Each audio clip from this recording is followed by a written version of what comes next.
এই পৃথিবীর মানুষের ভালাইয়ের জন্য, মঙ্গলের জন্য হাজার হাজার মাস ধরে এই পৃথিবীর মানুষের যে কল্যাণ হয় নাই, এই রমজান মোবারকে একটা রাত আছে যেই রাতে আল্লাহ রব্বুল আলামিন মানবতার সেই কল্যাণ করেছেন। সেই কল্যাণ কি দিয়ে করেছেন? শাহরুর রমাদান আল্লাযী উনজিলা ফীহিল কোরআন। হাদিস শরীফে এসেছে, রোজা রাখলে পরে ক্ষুধার কারণে, খালি পেটে থাকার কারণে টক্সিন জাতীয় এক প্রকারের গ্যাস তৈরি হয় পেটের ভেতরে, স্টমাকের মধ্যে, ফলে মুখে এক রকমের দুর্গন্ধের সৃষ্টি হয়। নবীজি বলেছেন, রোজাদারের মুখের থেকে যে গন্ধ বের হয়, আল্লাহ পাকের কাছে রোজাদারের মুখের গন্ধ মেশক আম্বারের চাইতে বেশি পবিত্র। অন্তত ১৫০০ বছর আগে আল্লাহ রাব্বুল আলামিন নির্দেশ করে রেখেছেন, সূর্য সাদা হওয়া থেকে, পূর্ব দিগন্ত সাদা হওয়া থেকে শুরু করে পশ্চিম দিগন্তে যখন কালো হয়ে কালো রেখা দেখা দেবে, যখন মাগরিব হয়ে যাবে, সূর্যাস্ত যাবে, ততক্ষণ পানাহার আর স্ত্রী সম্ভোগ থেকে বিরত থাকো। ১৫০০ বছর আগের আল্লাহ রাব্বুল আলামিনের এই নোটিশ কিভাবে কার্যকরী হচ্ছে উম্মতের মধ্যে, মুসলমানদের ভেতরে। খাবার সামনে আসে, পিপাসা লেগেছে, এখন তো পিপাসা লাগে না, খুব ঠান্ডার সময়, এখন রোজা রাখতে খুব মজা হবে, তাই না? খুব মজার রোজা। কিন্তু এই রোজা যখন জুন মাস আর জুলাই মাসে আসবে, তখন টের পায় মানুষ রোজা কাকে বলে। প্রচন্ড পিপাসা, সামনে সব খাবার পড়ে আছে, একটা খাবারের দিকে রোজাদারের হাত যায় না, ঘড়ির দিকে তাকায় আর চুপ করে বসে বসে আল্লাহর জিকির করতে থাকে। আল্লাহ কয়, ফেরেশতারা দেখ, এই বান্দা বানাইতে নিষেধ করছিলি, সুবহানাল্লাহ। আল্লাহ খুশি হয়ে যায়। রোজাদার অপেক্ষা করতে থাকে, ঠিক যখন কাটায় কাটায় সময়টা এসে গেছে, তখন আল্লাহর নাম করে খুরমা দিয়ে, পানি দিয়ে ইফতার শুরু করে দিল। আল্লাহ পাক খুশি হয়ে গেলেন। এই যে ইফতার, সারাদিন রোজা রাখা ইফতার করায় যে মজা, রোজা রাখলো না এরকম লোকেরাও কিন্তু ইফতার করে, করে না? পুরান ঢাকায় আছে, ঢাকার তো কয়েকটা এলাকা আছে, পুরান ঢাকার লোকেরা নাকি বলে যে, যারা রোজা রাখে না তারা বলে যে, রোজা না রাখে একরকম পাপ করছি, আর ইফতার না করে কবিরা গুনাহ করবো নাকি, ইফতার তো করাই লাগবে। তো খুব মজা করে ইফতার করে তারা। তো সারাদিন রোজা রেখে পেঁয়াজি, ছোলা, বুট, মুড়ি খাওয়ায় যে মজা, সারাদিন ভাত খাইয়া তারপরে ইফতারের শরীক হওয়া, ছাগলে ঘাস খাইলে যেমন লাগে ওইরকম তার মুখে লাগে, এই মজা পাবে না। রোজাদারের যে মজা লাগে সেই মজা সে পাবে না। সারা মাস রোজা থাকার পর, আল্লাহর হুকুম মেনে সারা রাত রোজা রাখার পর, তারপরে ঈদের দিনে জামা কাপড় পরিষ্কার করে, শেরওয়ানি গায়ে লাগাইয়া, পাঞ্জাবি পরে, আতর মেখে, এরপরে ঈদের জামাতে যখন দাঁড়ায় যায়, সে যে মজা পায়, সারা মাস রোজা রেখে ঈদের জামাতে গিয়ে সে যে মজা পায়, যে রোজা রাখলো না, ঈদের দিনে খুব জামা, পাজামা, সেন্ট এগুলো মেখে টেকে প্রথম কাতারে গিয়ে দাঁড়ায় গেছে, ও সেই মজা পাবে না। ওর মনের মধ্যে একটা চোর চোর ভাব থেকেই যায়। সে মনে মনে ভাবে, এই জামাত আমার না, জোর করে আসছি, এইখানে দাঁড়াবার যোগ্যতা আমার নাই। মনের মধ্যে সে একটা অপরাধী ফিল করে, সে ফিল করতে থাকে। সুতরাং রোজাদারের জন্য দুইটা খুশি, একটা হচ্ছে ইফতারের সময়, আর একটা খুশি হবে যখন আল্লাহ তাদেরকে দেখা দেবেন। সুবহানাল্লাহ। এই রোজা আল্লাহ পাক দান করেছেন। আচ্ছা, কি জন্য রোজা আমাদের দিলেন? এই জন্য দিয়েছেন যে একটা মাস পৃথিবীর মুসলমানরা না খেয়ে থাকুক দিনের বেলায়, ওই না খেয়ে থাকার যে খাবারগুলি বাঁচবে, এগুলি আল্লাহ অন্য কোনো এলাকার মানুষদের খাওয়াবেন নাকি? এই জন্য করেছেন রোজা, এজন্য করেন নাই। রোজার ফজিলত আল্লাহর নবী বলেছেন, রমজান মুবারকের এত ফজিলত, মানুষ যখন কোন ইবাদত করে, আল্লাহ পাক সেই ইবাদতের নেক আমলের সওয়াব 10 থেকে শুরু করে 700 পর্যন্ত বাড়ায় দেন। 10 থেকে শুরু করে 700 করে 700 বাড়ায় দেন, ইল্লা সাওম, রোজা ছাড়া। নবীজি বলেছেন, রমজান মুবারকে কেউ যদি একটি নফল কাজ আদায় করে, একটি নফল ইবাদত করে, অন্য মাসের একটি ফরজ আদায় করার সওয়াব আল্লাহ পাক নামায়ে আমলে দিয়ে দিবেন। রমজান মুবারকে কেউ যদি একটি ফরজ আদায় করে, অন্য মাসের 70টি ফরজ আদায় করার মতো সওয়াব আমলনামায় আল্লাহ দিয়ে দিবেন। সুবহানাল্লাহ। এই মাস আমাদের সামনে, আল্লাহু আকবার বলি, আল্লাহু আকবার বলি, আলহামদুলিল্লাহ। এই পবিত্র মাস আমাদের সামনে। এই মাসে এত সওয়াব, নফল হয় ফরজের মতো, আর ফরজ হয় 70টা ফরজের মতো। এত সওয়াব কেন হইল? আমরা না খেয়ে থাকি সেই জন্য নাকি? বলতে পারেন কেন হলো? একটি কারণ, শাহরু রমাদান আল্লাযী উনজিলা ফীহিল কুরআন। সুবহানাল্লাহ বলবেন না? এই রমজান মাস হচ্ছে সেই মাস যে মাসে আল্লাহ রাব্বুল আলামিন কোরআনে কারীমকে নাজিল করেছেন। এই মাসের মধ্যে একটি রাত আছে, খায়রুম মিন আলফি শাহর, যে রাতটি 1000 মাসের চাইতে বেশি গুরুত্বপূর্ণ আল্লাহর কাছে। সুবহানাল্লাহ।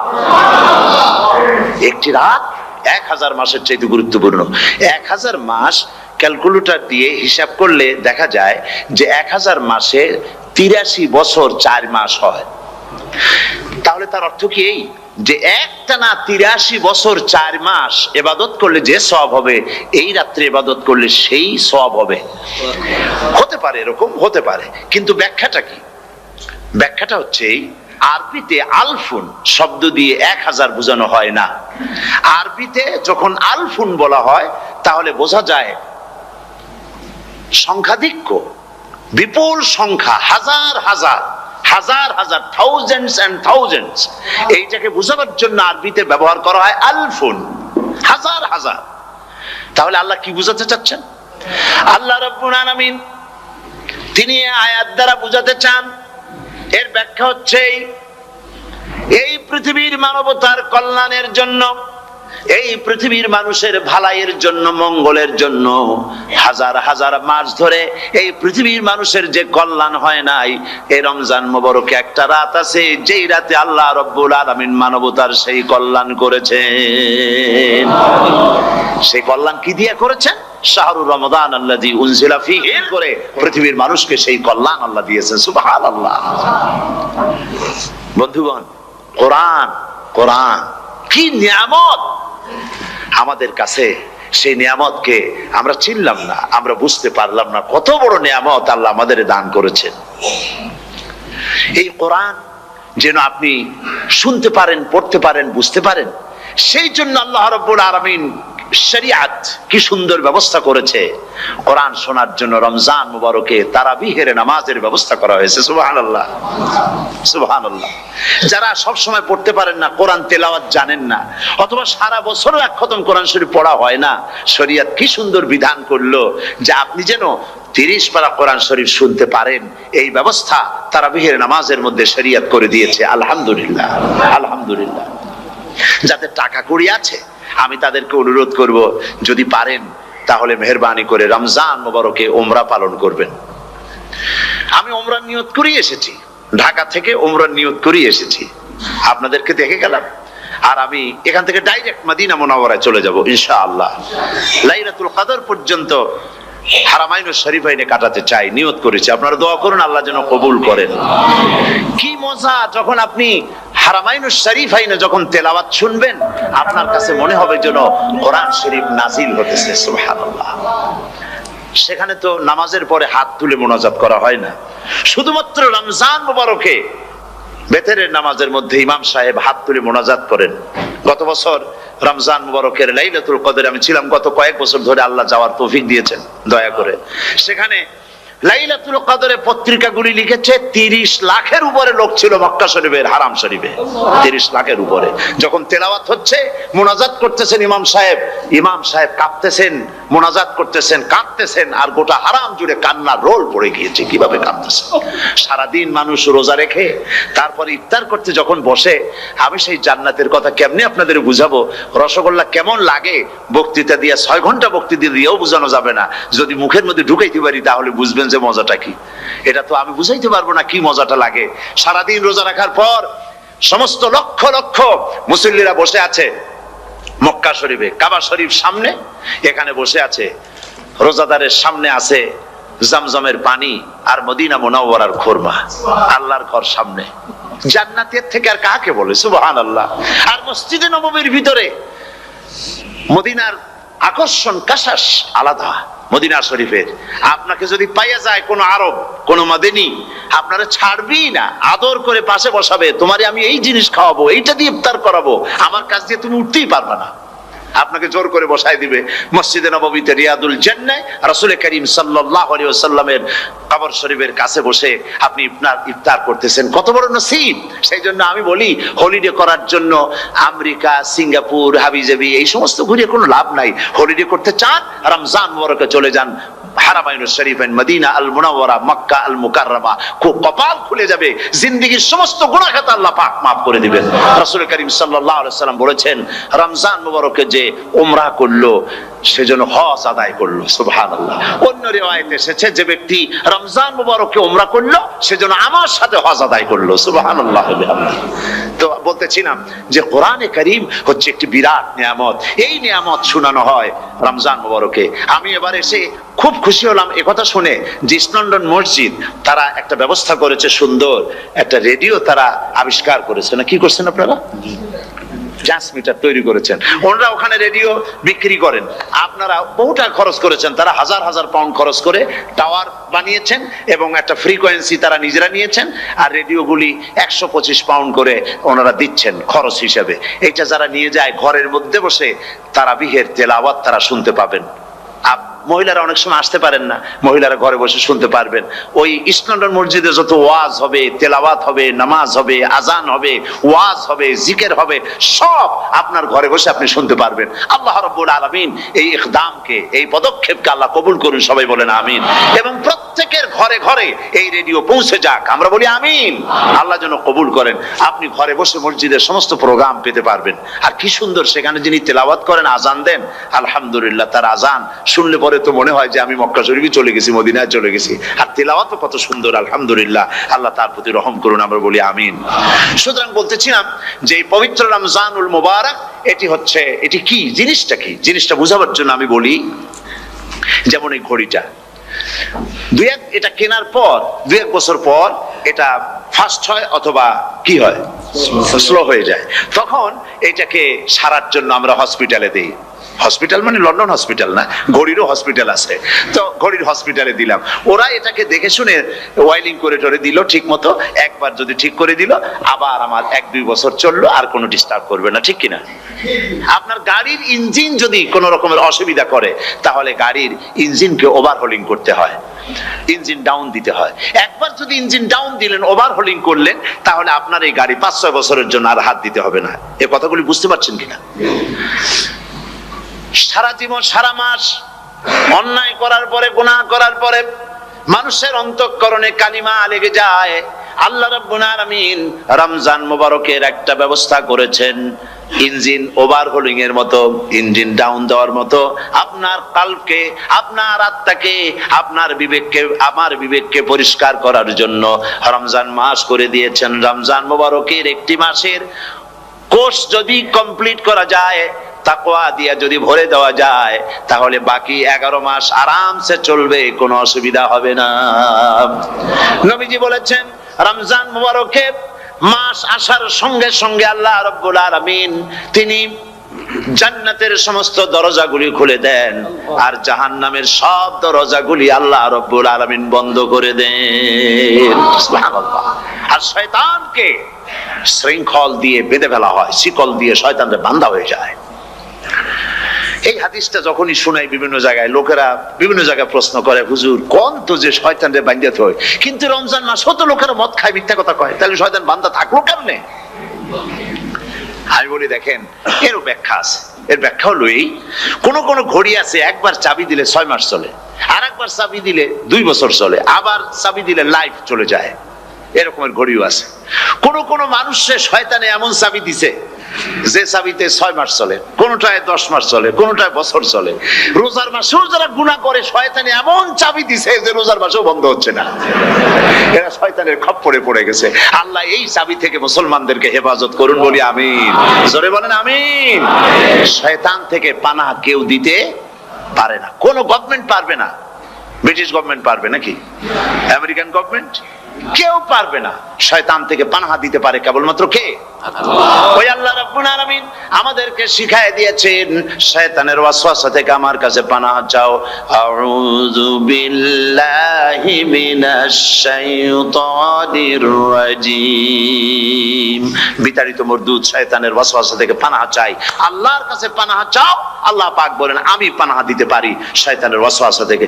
শয়তান থেকে আশ্রয় একমাত্র সিকিউরড, নিরাপত্তা পেয়েছেন আল্লাহর পয়গম্বরেরা। সুবহানাল্লাহ।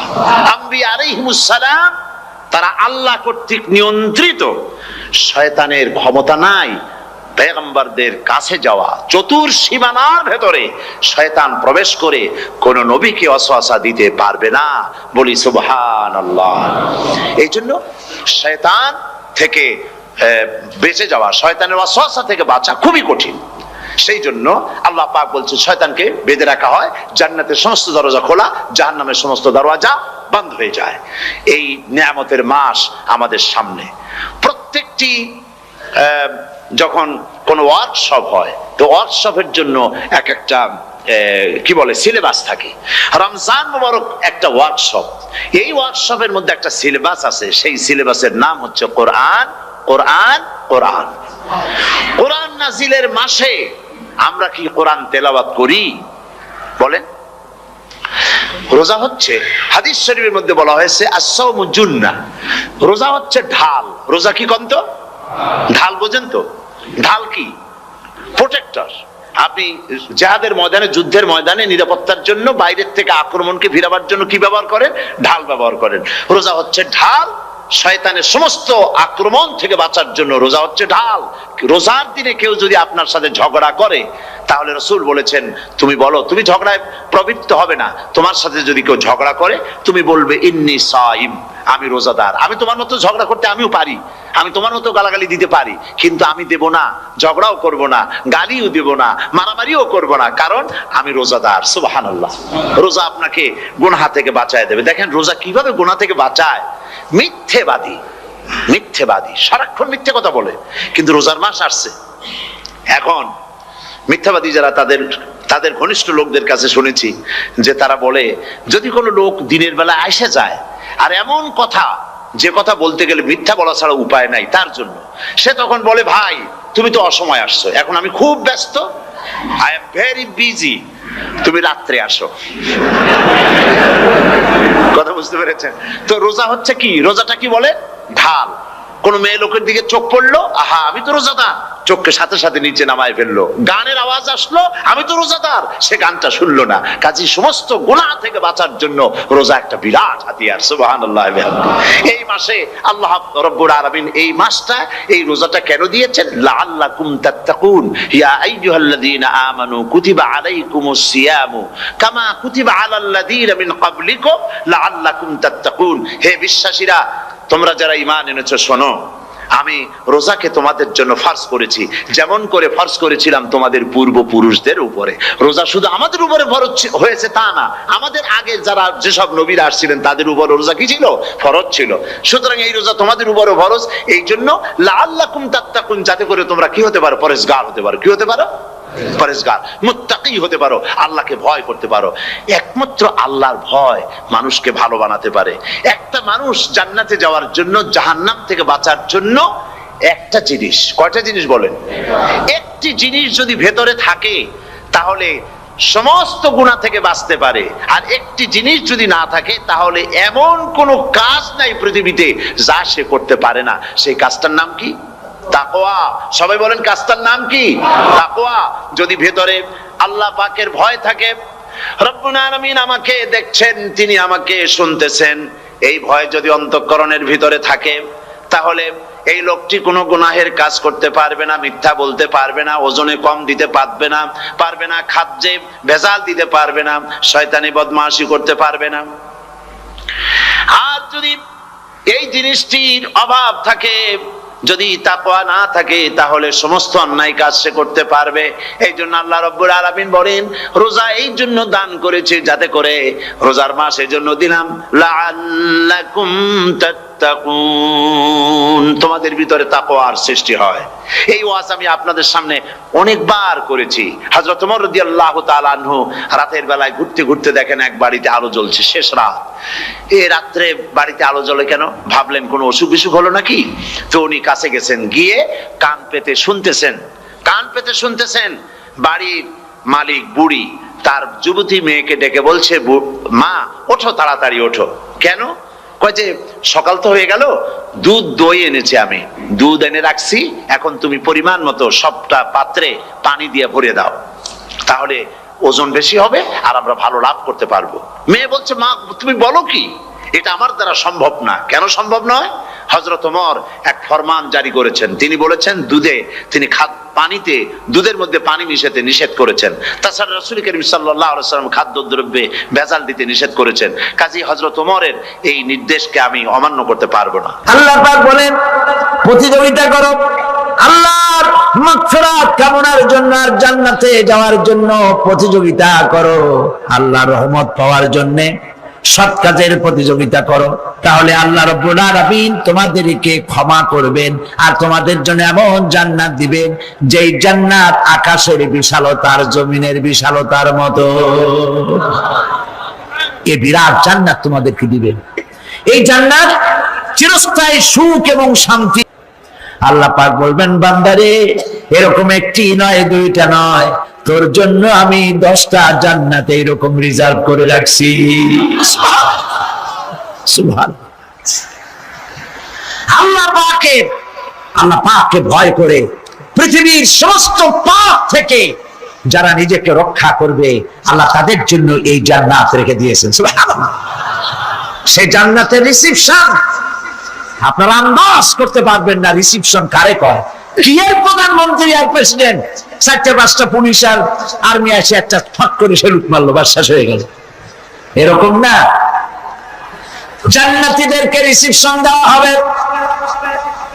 জান্নাতীরা যখন আল্লাহর হুকুমে জান্নাতের দিকে যেতে লাগবে, আর যখন জান্নাতের কাছে চলে যাবে, আল্লাহ রাব্বুল আলামিন শোনায় দিচ্ছেন, হাত্তা ইযা জাউহা ফুতিহাত আবওয়াবুহা ওয়া ক্বালা লাহুম খাযানাতুহা সালামুন আলাইকুম তিবতুম ফাদখুলুহা খালিদিন।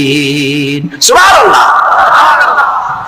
জান্নাতীরা যখন জান্নাতে প্রবেশ করার দরজার মুখোমুখি হবে, দ্বার রক্ষীগণ তখন বলবে, সালামুন আলাইকুম, আল্লাহর শান্তি তোমাদের উপরে বর্ষিত হোক। সুবহানাল্লাহ। দুনিয়ার টাটকা সুখগুলি 2 পা দিয়ে ঠেলে দিয়েছো, টাটকা সুখগুলি গ্রহণ করো নাই, হারাম খাও নাই, আল্লাহর দ্বীন কায়েমের জন্য রক্ত দিয়েছো, জীবন দিয়েছো, কষ্ট করেছো, আল্লাহকে ভয় করেছো। আমাদের সালাম গ্রহণ করো, জান্নাতের মধ্যে ঢুকে যাও চিরকালের জন্য। সুবহানাল্লাহ। আর বাইর হওয়া লাগবে না, চিরকাল এই জান্নাতের মধ্যে তোমরা বসবাস করতে পারবে, আল্লাহ রাব্বুল আলামিনের ফেরেশতারা বলে দিবেন। জান্নাতের মধ্যে আল্লাহ পাক হুরদের সঙ্গে জান্নাতীদের বিয়ের ব্যবস্থা করে দিবেন। কোরআনে কারিমে আল্লাহ পাক বলেন, মুত্তাকিইনা আলা সুরুজিম মাসফুফাতিন ওয়া যাওয়াজনাহুম বিহুরিন ঈন। সামনাসামনি ভাবে সাজানো সারি সারি আসন সমূহের উপর তারা ঠেস লাগায় বসে থাকবে, আর আল্লাহ রাব্বুল আলামিন হুরদের সাথে জান্নাতীদের বিয়ের ব্যবস্থা করে দিবেন। যেসব হুরের সঙ্গে বিয়ে হবে তাদের আল্লাহ পাক বিবরণ দিচ্ছেন কি রকম হবে তারা। লাম ইয়াতমিসহুন্না ইনসুন ওয়ালা জান। এর পূর্বে জিন এবং ইনসান এদেরকে কেউ স্পর্শ করে না। কিরকম তারা? কাআন্নাহুন্নাল ইয়াকুতু ওয়াল মারজান। যেমন ঝিনুকের ভিতরে মণিমুক্তা থাকে, এইভাবে আল্লাহ পাক তাদেরকে পবিত্র করে রেখে দিয়েছেন। আমার প্রিয় ভাইরা, আল্লাহ রাব্বুল আলামিন কোরআনে কারীমের ভিতরে বলেছেন ফাবিআইয়ি আলা'i রাব্বিকুমা তুকাযযিবান। জান্নাত দান করে আল্লাহ পাক এবার জান্নাতীদেরকে সম্বোধন করে বলবেন ইয়া ইবাদি লা খাউফুন আলাইকুমুল ইয়াওমা ওয়ালা আনতুম তাহজানুন। হে আমার বান্দারা, লা খাউফুন আলাইকুমুল ইয়াওম, আজ আর কোনো ভয় নাই। সুবহানাল্লাহ, সুবহানাল্লাহ। আজ আর কোনো ভয় নাই, কোনো চিন্তাও নাই, আরামে এই জান্নাতের মধ্যে বসবাস করো। এরপরে আল্লাহ পাক জিজ্ঞেস করবেন, ও আমার জান্নাতীরা, আমি যেসব ওয়াদা করছিলাম আমার ওয়াদা মোতাবেক সমস্ত নিয়ামত পেয়েছো? তারা বলবে হ্যাঁ পেয়েছি, সব নিয়ামত আপনার ওয়াদা মোতাবেক সব পেয়েছি। আল্লাহ রাব্বুল আলামিন বলবেন সব পাও নাই, ওয়ালাদাইনা মাজিদ, আমার কাছে আরো বেশি আছে। সুবহানাল্লাহ, আমার কাছে আরো বেশি আছে। জান্নাতীরা বুঝবে না সে আরো বেশিটা কি, এর থেকে আর বেশি কি। প্রিয় ভাই সব, নবী করিম সাল্লাল্লাহু আলাইহি সাল্লাম বলেছেন জান্নাতের সুখ আর শান্তি কোন চোখ নাই যা দেখেছে, যা কোন অন্তঃকরণ নাই যা কল্পনা করতে পেরেছে। এই জান্নাত মুত্তাকিদের জন্য আল্লাহ রাখছেন। সুবহানাল্লাহ। জান্নাতীরা ভাবতেও পারবে না সেই নিয়ামতগুলি কি। প্রিয় ভাই সব, সেই মুহূর্তে আল্লাহর নবী মুহাম্মদুর রাসূলুল্লাহ সাল্লাল্লাহু আলাইহি ওয়াসাল্লাম বলবেন রব্বুল আলামিন, আমার উম্মতেরা জান্নাতীরা বুঝতে পারে নাই আপনার কাছে কি নিয়ামত আরো বেশি আছে। আমার এই উম্মতেরা জান্নাতীরা আপনার ওয়াদা মোতাবেক সব পেয়েছে, কিন্তু একটি জিনিস এখনো তাদের কিসমতে হয় নাই। সেই জিনিসটা হলো যারা তার রবকে না দেখে শুধু কোরআন আর হাদিসের কথা শুনে আরবের ঘুম হারাম করে তাহাজ্জুদের নামাজ আদায় করেছিল, চোখের পানি ফেলেছিল, যারা জান্নাত দেখে নাই, জাহান্নাম দেখে নাই, আপনাকে ভয় করে যারা জীবন পরিচালনা করেছিল, যারা আপনাকে দেখে নাই, না দেখে শুধু কোরআন হাদিস বিশ্বাস করে যারা অকাতরে নিজেদের জীবন বিলায় দিয়েছিল, এই জান্নাতীরা এখন পর্যন্ত তার রবকে দেখতে পারে নাই। আল্লাহ রাব্বুল আলামিন তার সামনে থেকে ৭০,০০০ পর্দা সরে যাবে। আল্লাহ পাক বান্দাদের আরজি পুরা করার জন্য জান্নাতীদের সামনে তিনি জালোয়া ফরজ হবে। কোরআন শরীফের ভিতর আল্লাহ পাক বলেন জান্নাতীরা তারা আল্লাহর দিকে, জান্নাতীরা তার রবের দিকে তাকিয়ে থাকবে, আর রব তার বান্দাদের দিকে তাকায়া থাকবে। প্রাণ ভরে জান্নাতীরা রবকে দেখবে। সুবহানাল্লাহ, আল্লাহ পাককে দেখবে। প্রাণ খুলে আজ দোয়া করি রব্বুল আলামিন জান্নাতের যেই পরিবেশে, যেই জায়গায় তুমি দয়া করে তোমার গোলামদেরকে তুমি নিজেই দর্শন দিবে, দেখা দিবে। মনিব গো, ও আমাদের রব, আজ এই বিশাল জনসমুদ্র নিয়ে তোমার দরবারে আবেগ ভরা কণ্ঠে বলি, যে অনুষ্ঠানটি তুমি এমন মুবারক অনুষ্ঠান করবে যেখানে তুমি জান্নাতীদেরকে দেখা দিবে, ওই জান্নাতের কোন একটি, ওই অনুষ্ঠানের কোন একটি কোনায় কানায় আমাদেরকেও দাঁড় করাইয়া দেখান তো।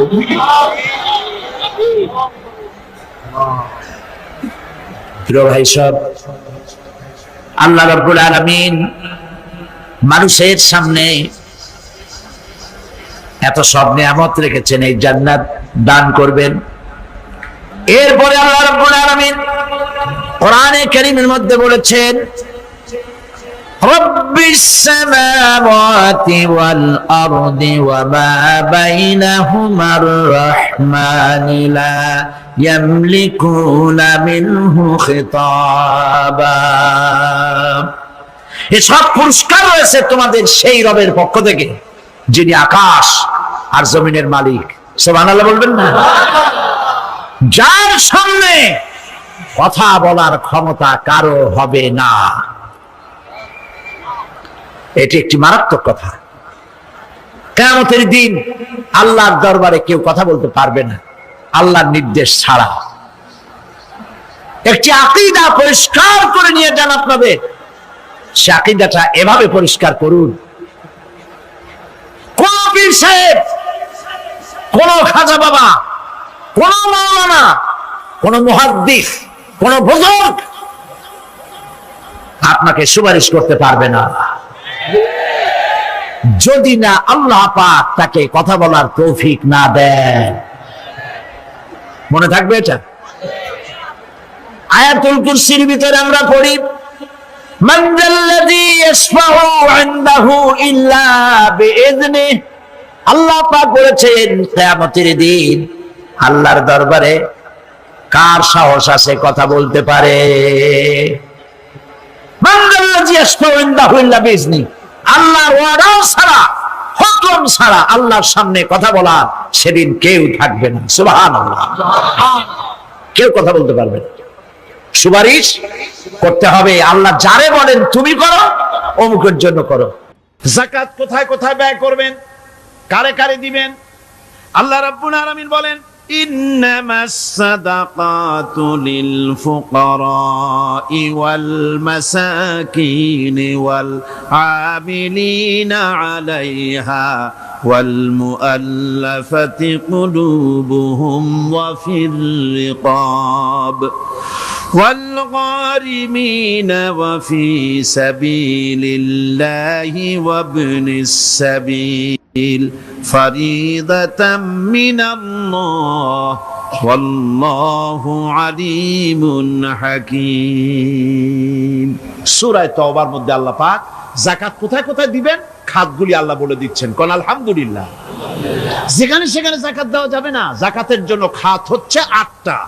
যাকাতের জন্য খাত কয়টা? 8টা। 8টি খাতে আপনার যাকাতের টাকা আপনি ব্যবহার করবেন, ব্যয় করবেন। প্রথম দিবেন ফকিরদেরকে। প্রথম দিবেন কাদেরকে? ফকির। ফকির কারা? ফকির হচ্ছে নিজের জীবন জীবিকায় অন্যের মুখাপেক্ষী। তারপরে শিশু, এতিম, বিধবা, জীবন চালানো খুবই কষ্টকর, অভাবগ্রস্ত লোক, এরা হচ্ছে ফকির। আর মিসকিন হচ্ছে যারা নিজেদের প্রয়োজন উপযোগী অর্থ উপার্জন করার সামর্থ্য নাই, আর মানুষের কাছে আত্মমর্যাদার কারণে হাত পাততেও পারে না। এক কথায় এক গরিব ভদ্রলোক। আল্লাহ কোরআন শরীফ বলেছেন যে এদের চেহারা দেখে বুঝো জ্বর পেটে খাবার নাই, অথবা সে অসুবিধায় আছে। চেহারা দেখে বুঝে তাকে সাহায্য করো। সে এমন শরীফ মানুষ আছে না আমাদের সমাজে? লোক এরকম আছে না? আছে কিনা? ঘরের মধ্যে 3 দিনও রান্না হয় নাই, কিন্তু দাড়ি টাড়ি সুন্দর করে আশ্রয়া, জামাটা পরিপাটি করে গায়ে দিয়ে বেরোচ্ছে, কারোর কাছে হাত পাতে না। তার সরাপাতে তার ভদ্রতায় বাঁধে। ওনার সরাপথে বেঁধেছে, উনি চাবেন না কারো কাছে, কিন্তু উনাকে যিনি সৃষ্টি করেছেন সে আল্লাহ রাব্বুল আলামিন শোনায় দিচ্ছেন, বান্দারা আমার ওই গরিব ভদ্রলোককে খাবার দাও। ওরা হচ্ছে মিসকিন। এরপরে আমিলিন, 3 নম্বরে আমিলিন, অর্থাৎ যারা যাকাত সরকারিভাবে যাকাত যারা আদায় করে, সেই আদায়কারীদেরকে এই যাকাতের টাকা দিয়ে তাদের সম্মানী দিতে বলা হয়েছে। ইসলামী গভর্নমেন্ট আসলে যাকাত তো আর আপনার খুশি মতো থাকবে না, যাকাত দিতে আপনি বাধ্য হবেন। যাকাত দিতে আপনি বাধ্য হবেন। যাকাত আদায় করবে গভর্নমেন্ট। কে আদায় করবে? গভর্নমেন্ট আদায় করবে, আর গভর্নমেন্ট ডিস্ট্রিবিউট করবে। ওয়াল মুআল্লাফাতিল কুলুব, মনতুষ্টির জন্য, যাদের মন জয় করতে হবে এই ধরনের লোকদেরকে। ওয়ার রিকাব, আর গলদেশের মুক্তিদানের জন্য।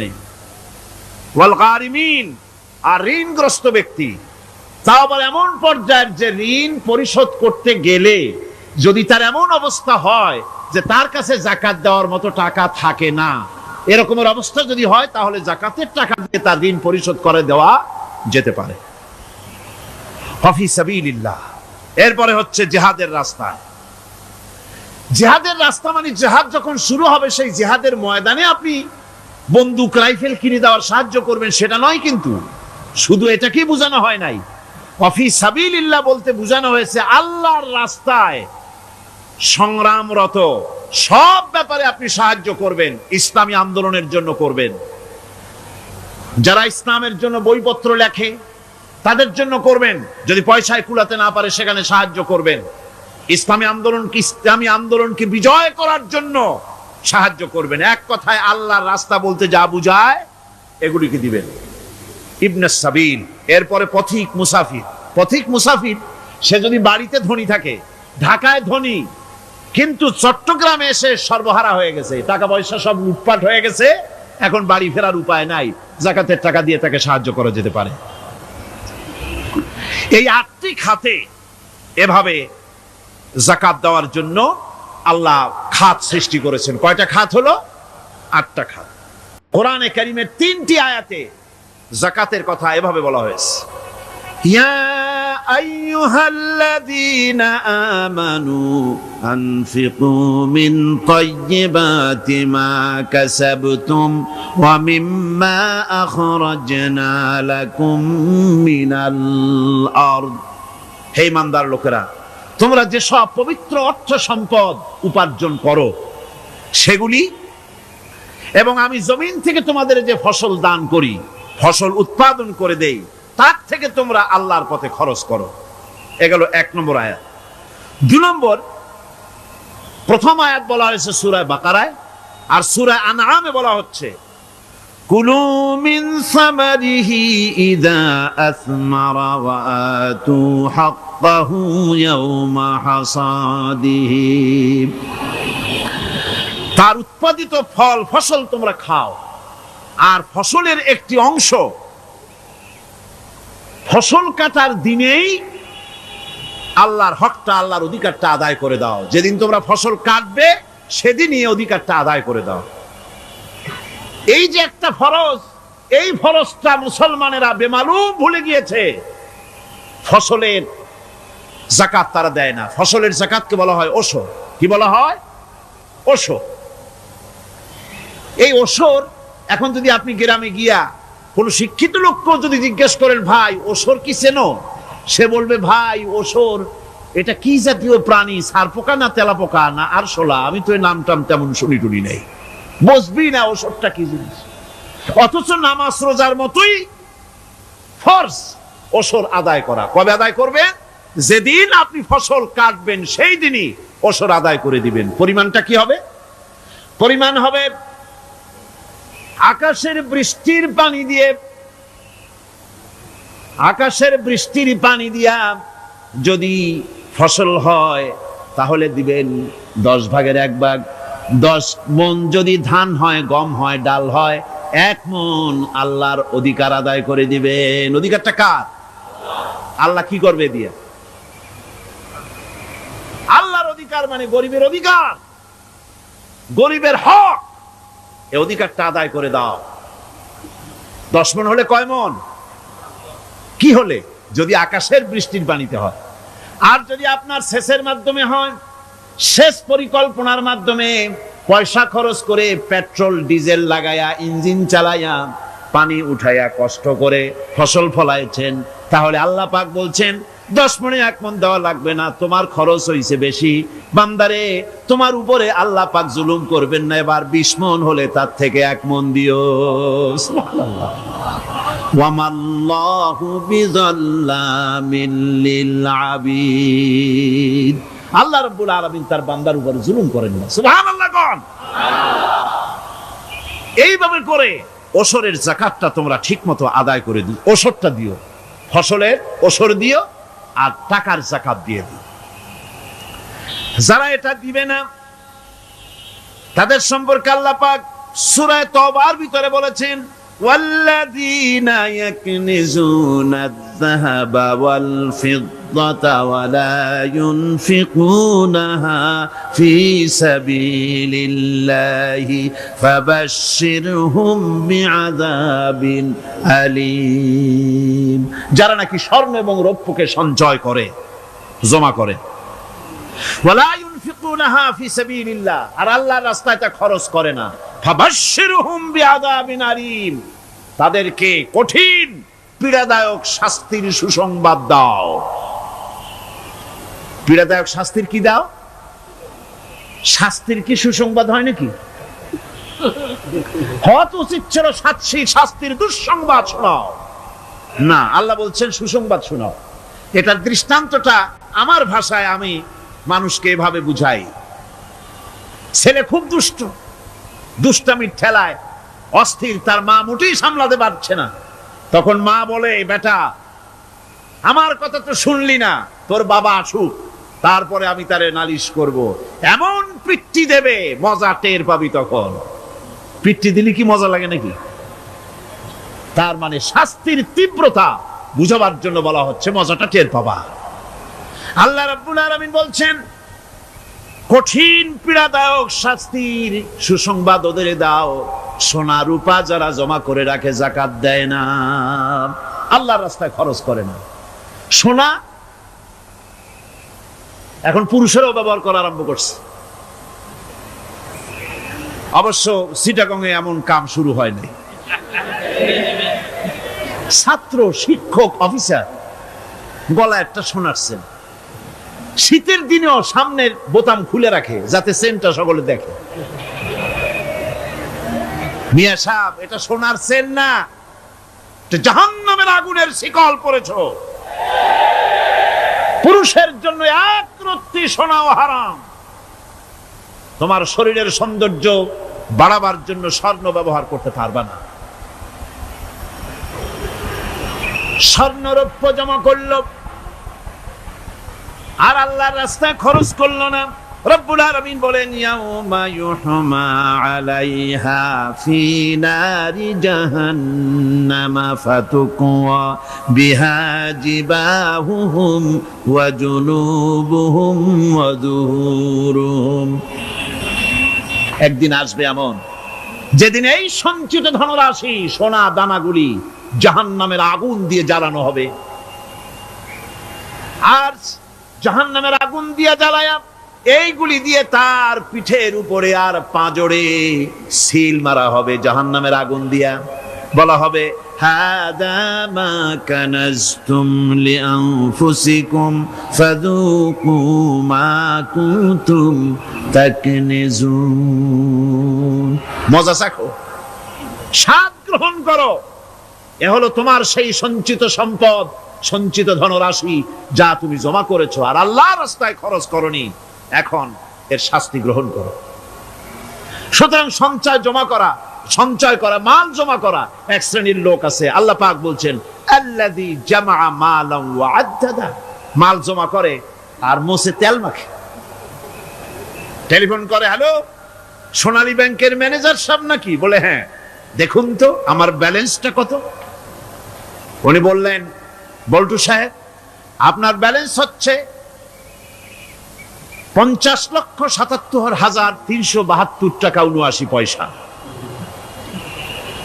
তখন মোজ ঘষে, আতর লাগায়, তেল মাখে আর মনে মনে আনন্দ হয়, আরো কিছু জমা করতে পারলেই তো কোটির কোটায় পৌঁছে যাব।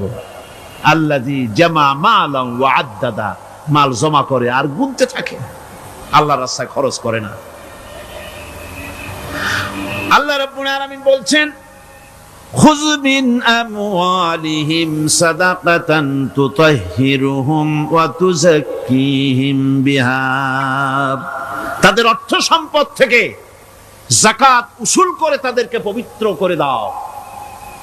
যাকাত আদায় করার মানেই হলো তার সম্পদগুলি পাক হয়ে গেল। কোন আলহামদুলিল্লাহ, সম্পদ পাক হয়ে গেল, পবিত্র হয়ে গেল। আর যেই সম্পদের যাকাত দেওয়া হয় না, আল্লাহর রাস্তায় খরচ করা হয় না, তা সম্পূর্ণরূপে অপবিত্র, নাপাক।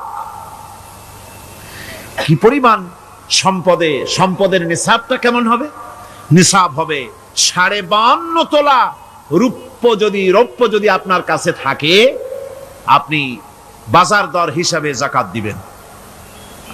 স্বর্ণ 7.5 তোলা পর্যন্ত যদি হয়ে যায়, তাহলে অবশ্যই বাজার দর হিসাবে প্রতি বছর তার যাকাত দিবেন। ছাগল যদি 40টা থাকে, জাকাত দিবেন। গরু যদি 30টা থাকে তাহলে জাকাত দিবেন। জাকাতের মাসলাটা খুবই কঠিন, যেখানে সেখানে গিয়ে জিজ্ঞেস করে এর জবাব পাওয়া সুকঠিন হয়ে যাবে। এই জন্য মাল পবিত্র করার জন্য, জাহান্নামের কঠিন শাস্তি থেকে বাঁচার জন্য আমি আপনাদেরকে উপদেশ দেব, সাজেশন করব, পরামর্শ দেব একটা বই পড়ার জন্য। বইটা লেখক হচ্ছেন আল্লামা ইউসুফ আল কারজাবী। বর্তমান আসরে, এই বর্তমান বিশ্বের একজন সাহসী মুফাক্কির ইসলাম, কাতার ইউনিভার্সিটির শরিয়া ফ্যাকাল্টির ডিন। তার লেখা ফিকহুজ যাকাত, এই আরবি, বিশাল এই আরবি গ্রন্থের অনুবাদ করেছেন অনুবাদ রাজ্যের রাজা, এদেশে ইসলামী আন্দোলনের, এই ভূখণ্ডের পুরোধা ইসলামী আন্দোলনের বর্তমান সব নেতাদের উস্তাদ আল্লামা হযরত মাওলানা আব্দুর রহিম সাহেব রাহিমাহুল্লাহ। আল্লাহ তাকে জান্নাতুল ফেরদাউসের মেহমান বানায় নিক, জোরে কোন আমিন। তিনি এটার অনুবাদ করেছেন ইসলামে যাকাতের বিধান। ইসলামে, নামটা মনে রাখেন, ইসলামে যাকাতের বিধান। ইসলামী ফাউন্ডেশন বইটা বের করেছে, এত বড় 2টি খণ্ড। এই বইটি আপনারা সংগ্রহ করবেন, ইসলামের যাকাত বিধান। বইটি আপনারা সংগ্রহ করবেন মনে করে। আল্লাহর রাহে যে আপনি খরচ করবেন, সেই খরচ করার জন্য আল্লাহ রাব্বুল আলামিন কয়েকটা মূলনীতি দিয়েছেন। কিভাবে, কি মন মানসিকতা নিয়ে খরচ করবেন। খরচ করলেই কিন্তু সওয়াব হবে না। আতর মাখবেন, যদি চিন্তা করেন যে আতর মাখলাম, মাহফিলে যাব, মসজিদে যাব, লোকেরা টের পাবে যে বেটা আতর একখান মাখছে, তো খামো খাই আপনার আমও গেল, সালাও গেল, কোনো সওয়াব হইল না। আর যদি আতর মাখেন এই নিয়ত করে আতর মেখেছি, রাসূল পাক সাল্লাল্লাহু আলাইহি ওয়াসাল্লামের একটা সুন্নাত আমল করলাম, আল্লাহ রাব্বুল আলামিন অসংখ্য নেকি আমলনামায় লিখে দিবেন। নিয়তের উপরে দারমাদার করছে সবকিছু। এখন আপনি যে খরচ করবেন, সেই খরচটা কিভাবে করবেন, কি মন মানসিকতায় করলে পরে আল্লাহ খুশি হবেন, সেই কথাটি আল্লাহ পাক কোরআনে কারীমের মধ্যে বলছেন। আমি আপনাদের সামনে সেগুলি বলছি। দানটা হতে হবে কেবলমাত্র আল্লাহরে খুশি করার জন্য। মনে রাখেন, এটা হলো এক নম্বর। কি দানটা হতে হবে কারে খুশি, জোরে কোন। আল্লাহ পাক বলছেন, ওয়ামা তুনফিকুনা ইল্লা ইবতিগা ওয়াজহিল্লাহ, তোমরা যা কিছু খরচ করো তাতে আল্লাহর সন্তুষ্টি লাভ করা ছাড়া মনের মধ্যে অন্য কিছু যেন লক্ষ্য না থাকে। শুধুমাত্র আল্লাহর সন্তুষ্টি মনের মধ্যে তোমরা রাখবে। আর কাউকে কোনো জিনিস দিয়ে তার কাছে অনুগ্রহ প্রকাশ করতে পারবে না। আমি তোমার এই উপকার করছিলাম, তুমি নেমো খারামের মতো আজ কথা বলো, এরকম বলে না। কাউকে কিছু দিয়ে অনুগ্রহ প্রকাশ করবে না, তার মনে ব্যথা দিবে না। الذين ينفقون أموالهم في سبيل الله ثم لا يتبعون ما أنفقوا منا ولا أذى, যারা আল্লাহর পথে খরচ করে এবং খরচ করার পর নিজের অনুগ্রহ প্রকাশ করে না এবং কাউকে মনোকষ্ট দেয় না, টাকা দিয়া খোটা দিল না, মনেও কষ্ট দিল না, তাদের জন্য পুরস্কারটা কি শুনুন।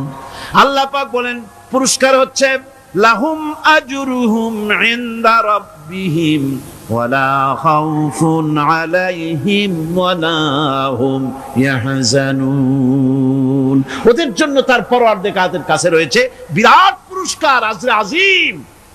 এদের জন্য কোনো ভয় নাই, কোনো চিন্তাও নাই, কিয়ামতে ডাইরেক্ট জান্নাতে চলে যাবে। সুবহানাল্লাহ। দানের এত ফজিলত যা ভাই আমি বলে শেষ করতে পারবো না, এত ফজিলত আল্লাহ দানের মধ্যে রেখেছেন। ত্যাগেই তো শান্তি, ভোগে শান্তি নাই, মজা কিসে, জোরে কর না, মজা কিসে, ত্যাগের ভিতরেই মজা। এরপরে আল্লাহ পাক বলছেন, আল্লাহর পথে 3 নম্বরে হতেছে, আল্লাহর পথে যা খরচ করবা বেছে বেছে ভালো জিনিসটা দিও, বাইসা বাইসা ছেঁড়া জামাটা দিও না। পকেটে হাত দিয়া দান করবে, পকেটে হাত দিয়ে হাত আর বাইর করে না। কারণ কি? খুঁজে দেখে যে 10 পাই না, 4 না, কম পয়সাটা দেবে, ভালোটা দেবে না। টাকা বের করে ওর মধ্যে ময়লা পচা গন্ধ লাগে, ওইটা দান করবে, আর টাটকা টাকাটা পকেটে রেখে দেবে। এই স্বভাব আমাদের আছে কিনা? আছে কিনা? আরে বাবা, টাকা কি আপনি পকেটে রাখতে পারবেন? ওটা দেওয়া লাগবে না, এরে দেন তারে দেন, কাউকে কিন্তু দেবেনি। আমাদের এই বদভ্যাস আল্লাহ আমাদেরকে মাফ করুন, কোন আমিন বলেন। আমিন। দান করার সময় বেছে বেছে খারাপটা দিও না, ছেঁড়া কাপড়টা দিও না, অখাদ্য কুখাদ্য দান করো না। বিয়ার মজলিস, বিবাহে অনেক লোক দাওয়াত দিয়েছে, বেশি করে রান্না করছে, কম যদি হয়ে যায় বড় মিয়ার ইজ্জত নষ্ট হয়ে যাবে। মেহমান কম আসলো, এখন এই খাবারগুলি না পারিয়া তারপরে গরিবদের দেয়, না পেরে যখন খাবার কেউ নাই তখন গরিবদের দেয়। গরিবদের উদ্দেশ্য করে কিন্তু বানানো হয় নাই। এটা হলো একজনের রুটি খাচ্ছিল, এক কৃপণ বখিল রুটি খেতে বসেছে, সিল একটা আসে আর রুটিতে সু মারলো, সু মেরে রুটিটা নিয়ে গেছে। বেচারা পিছনে পিছনে দৌড় আরম্ভ করছে, গালি দিতে দিতে। মরার সিল, আর তুই জায়গা পাইলি না।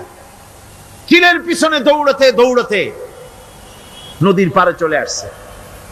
সিলও দেখে যে আল্লাহ, এমন এক বেকায়দার লোকের রুটি নিলাম, কোন গাছেও বসতে পারি না তার ঢিলার জ্বালায়। শেষ পর্যন্ত পাশে ছিল নদী, নদীর উপর দিয়া চিল উড়ে ওপার যাওয়া আরম্ভ করছে। বখিল বেচারা দাঁড়াই থাকে, দিলাম ফি সাবিলিল্লাহ, আল্লাহর রাস্তায় দিলাম। এর তো কোনো মানে নাই। নিজে খেতে না পারে বাসি অখাদ্য কুখাদ্য এগুলি দিতে আল্লাহ পাক নিষেধ করেছেন। দিবা বাইসে বাইসে ভালো জিনিসটা, যেটা তোমার কাছে প্রিয় ওইটা দিও। তুমি যদি খারাপটা দাও তাহলে আল্লাহ তোমার দেবেন ওই মানের। কিয়ামত আছে না, কিয়ামত ওই মানের পাবা।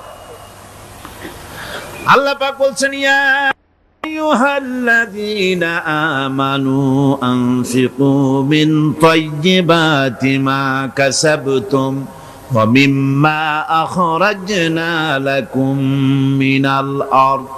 তোমরা যে উপার্জন করেছো, সেই উপার্জনে তোমাদের জন্য যা উপার্জন করেছো তাই, আর মাটি থেকে আমি যা তোমাদের জন্য দিয়েছি তার থেকে ভালো জিনিস, ভালো ভালো জিনিস আমার রাস্তায় খরচ করো। এটা কার অর্ডার? আল্লাহর অর্ডার। আর খরচ করার জন্য ওয়ালা তায়াম্মামুল খাবিসা মিনহু তুনফিকুন, খরচ করার জন্য বাইসা বাইসা খারাপগুলি জিনিসগুলি খুঁজে বেড়াইও না, ভালো জিনিসগুলি আমার রাস্তায় খরচ করো। আর যতদূর সম্ভব গোপনে দিও, যতদূর সম্ভব দান গোপনে করি। মানুষকে শুনায়ও না অমুক জায়গায় দিলাম, বা মানুষের দেখায় দেখায় দিও না। কোন কোন শহর আছে কোরবানির সময় বিরাট গরু কেনা হয়, সেই গরুর গলায় মালা দিয়া তারপরে শহরে রাস্তায় রাস্তায় ঘুরানো হয়, অমুক মিয়া সাহেব এই গরুটা কোরবানি করবে। এরকম চিটাগংয়ে হয় না, অন্য অন্য জেলায় হয়। জি, এখানেই বেশি হয়। তাই? আশ্চর্য কথা। তাহলে তো উচিত, এরকম যদি উদ্দেশ্য হয় তাহলে বড় মিয়া গরুর সাথে একসাথে হাঁটা উচিত। লোকেরা বুঝুক কোন বড় মিয়া আর কোন বড় গরু। আপনি এটা করলেন কি জন্যে? এই কাজটা তো নিন্দনীয় কাজ। আর প্রতিযোগিতামূলক কোরবানি করা, প্রতিযোগিতামূলক 35,000 টাকার গরু কোরবানি করা হলো, মানে নাই। মানুষকে শুনাইয়া, মানুষকে দেখাইয়া যদি করা হয় কোনো ফল পাওয়া যাবে না। আমার বন্ধুগণ, আল্লাহ রাব্বুল আলামিন বলছেন, মানুষকে দেখাবার জন্য দান সদকা করো না। ইন তুবদুস সাদাকাতি ফানি'ম্মা হিয়া ওয়া ইন তুখফুহা ওয়া তু'তুহাল ফুকারা ফাহুয়া খায়রুল লাকুম ওয়া ইউকাফিরু আনকুম মিন সাইয়্যাতিকুম। প্রকাশ্যভাবে খরচ করলে তা ভালো। আল্লাহ পাক বলছেন প্রকাশ্যভাবে খরচ করলে তা ভালো, কিন্তু গোপনে দান করা সবচেয়ে উত্তম। তবে প্রকাশ্যে দান করতে গিয়ে যদি এটা এই জন্য হয় যে আমি দিলে পরে আরো একজন উৎসাহিত হয়ে দেবে, সমাজ কল্যাণ পরিষদের এত বড় বিশাল মাহফিল, 16 লক্ষ টাকা খরচ হবে, দিলাম আমি 1 লাখ টাকা, এটা শুনাইয়া বলার পর আমার কথা শুনিয়া আরো যাদের টাকা আছে তারা হয়তো 2 লাখ দেবে, এই চিন্তা করে যদি তারগিবের জন্য, উৎসাহ প্রদানের জন্য, ইন্সপিরেশনের জন্য যদি হয়, এই নিয়ত হলে ক্ষতি নেই। কিন্তু সর্বাবস্থায় দানটা গোপন হয় ভালো। আল্লাহ পাক বলেন, গোপনে যদি তুমি দান করো তাহলে আমি রব্বুল আলামিন ওই গোপন দানের বিনিময় তোমার সমস্ত গোপনীয় গুনাহগুলি আমি রব্বুল আলামিন মাফ করে দেব, তোমার গোপন গুনাহগুলি মাফ করে দেব। 5 নম্বরে হচ্ছে নির্বোধ আর অজ্ঞ লোকদেরকে প্রয়োজনের অতিরিক্ত টাকা দিবা না। দেখেন ইসলামের কি সুন্দর বিধান। বোকা, নির্বোধ, অজ্ঞ আছে না সমাজে? তুমি মহব্বতে, আল্লাহর মহব্বতে ওর লাগে 500 টাকা দিয়ে দিলা 5000 টাকা, এ তো সর্বনাশ করে ফেলাবে, সে তো খারাপ জায়গায় তা ব্যয় করবে। এই জন্য অজ্ঞ লোকদেরকে, নির্বোধ লোকদেরকে প্রয়োজনের অতিরিক্ত দিতে আল্লাহ নিষেধ করেছেন। তবে আল্লাহর ইচ্ছা হচ্ছে এই যে যত বড় পাপী হোক আর যত বড় খোদাদ্রোহী হোক না কেন, প্রত্যেকের খাওয়া, পড়া, শিক্ষা, চিকিৎসা গ্যারান্টি দিতে হবে। সুবহানাল্লাহ। কোন এর নাম তো আল্লাহ, এর নাম কি? আল্লাহ পাক, যার ভেতরে কোনো কার্পণ্যতা নাই। আল্লাহরে মানলেও আল্লাহ খাইতে দেন, না মানলেও দেন, সকলকেই দেন সমভাবে।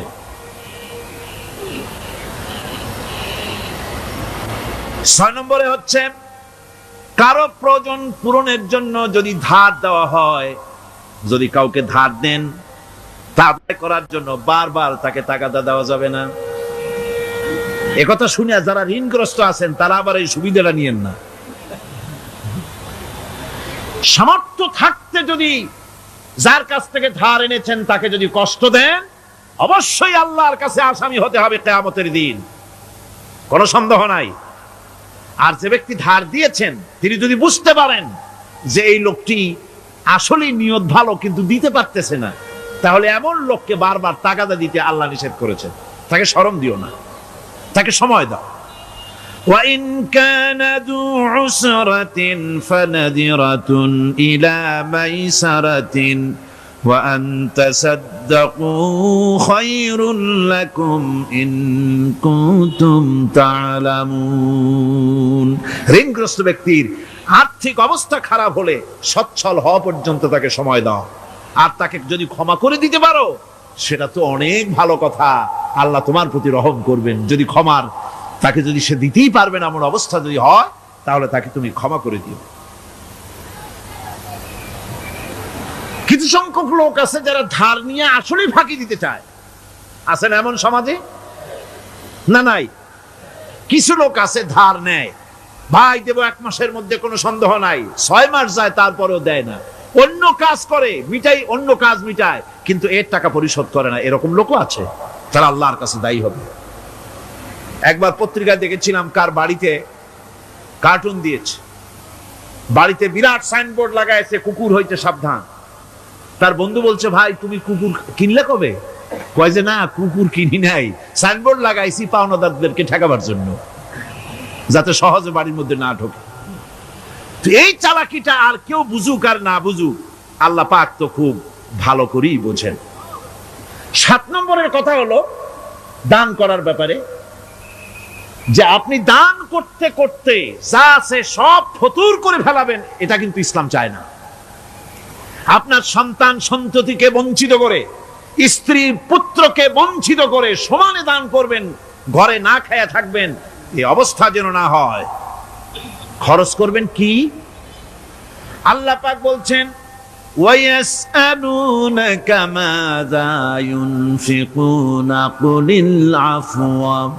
নবী আপনাকে প্রশ্ন করা হয় কি খরচ করব, আপনি বলুন প্রয়োজনের অতিরিক্ত জিনিস যেটা আছে সেটাই আল্লাহর জন্য খরচ করে দাও। তোমার প্রয়োজন যখন মিটে গেছে, ব্যাংকের মধ্যে অসংখ্য টাকা জমা রাখা খালি গুনতেছে বসে বসে, তা না করে অভাবগ্রস্ত মানুষদের প্রয়োজন মিটাও। খরচ করার ভিতরে আর খরচ না করার ভিতরে ভারসাম্য রক্ষা করতে হবে। ولا تجعل يدك مغلولة إلى عنقك ولا تبسطها كل البسط فتقعد ملوما محسورا।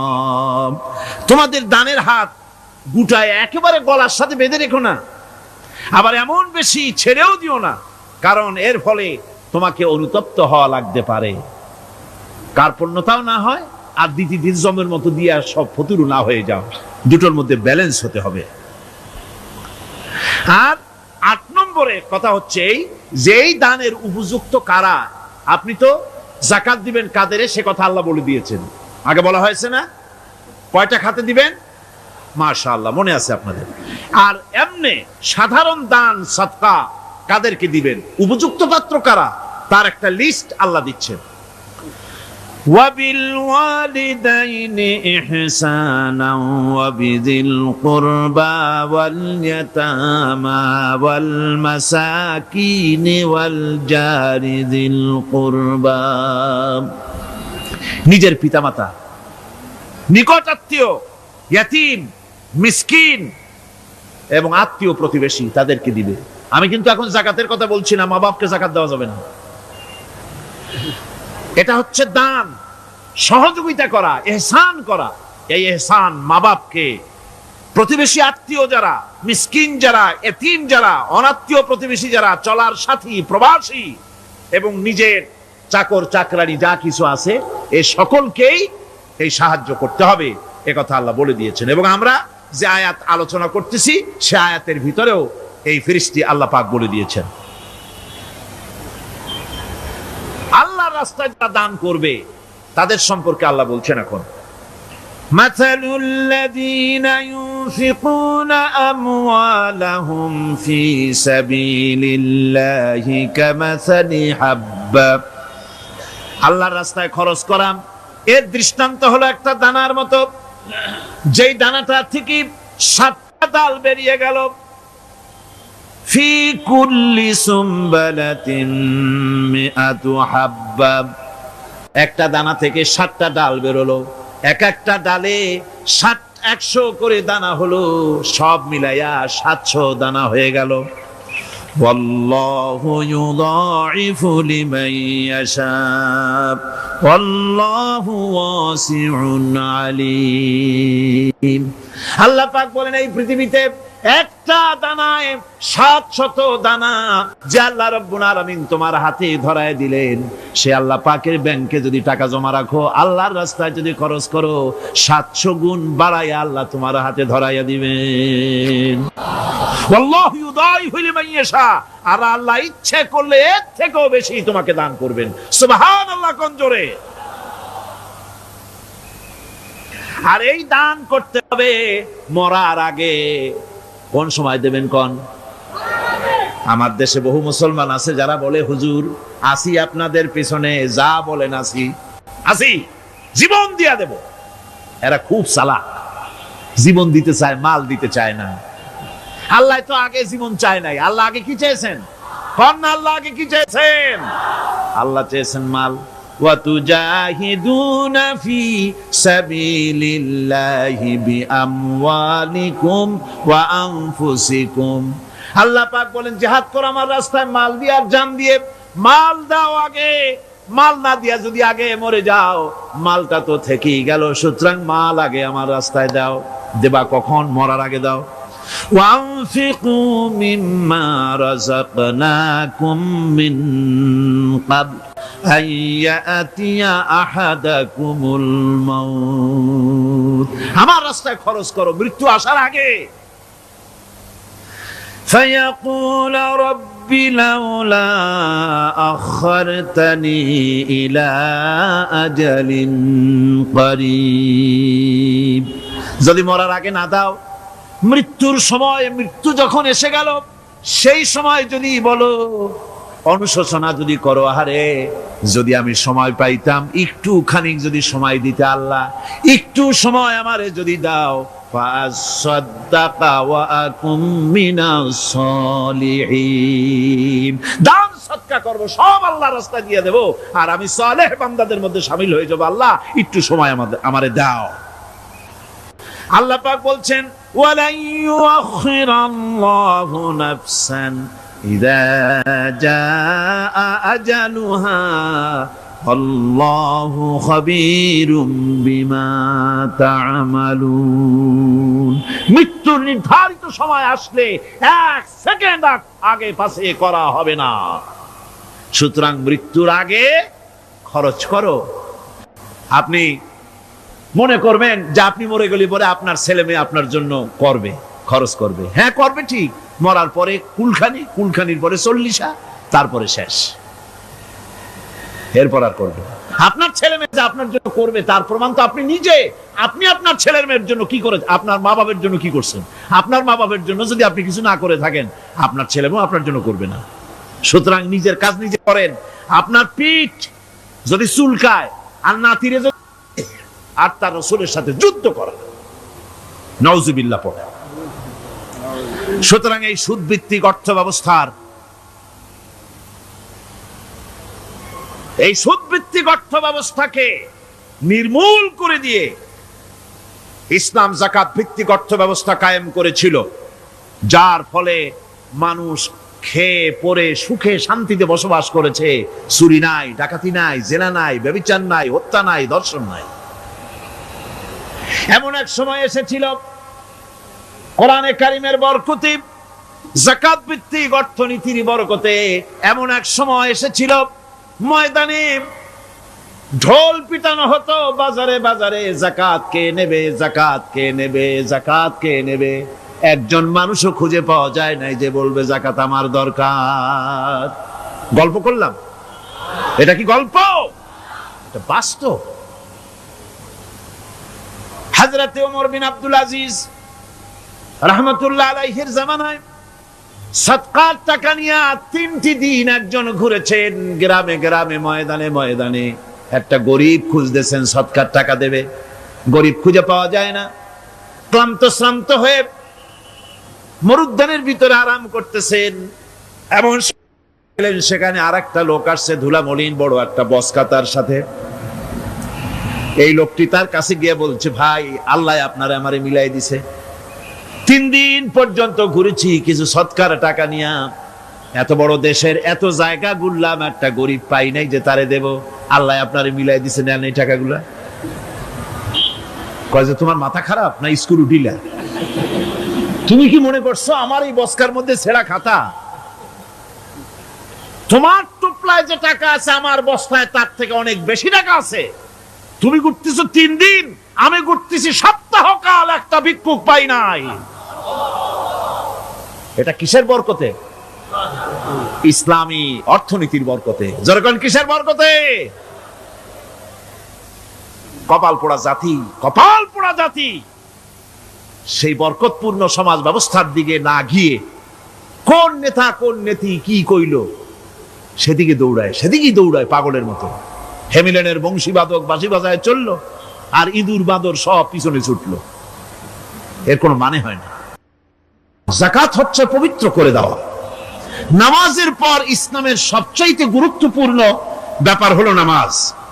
নামাজের পরই গুরুত্বপূর্ণ ব্যাপার হচ্ছে যাকাত। আর ইবাদতের বেলায় সাধারণত নামাজের পরে আমরা রোজা বলি, নামাজ রোজা, কিন্তু আসল কথা হচ্ছে নামাজের পরেই যাকাত। কোরআনে কারিমে এভাবেই বলা হয়েছে। নামাজ এবং যাকাত এই দুটি জিনিসই হচ্ছে ইসলামের প্রধান স্তম্ভ।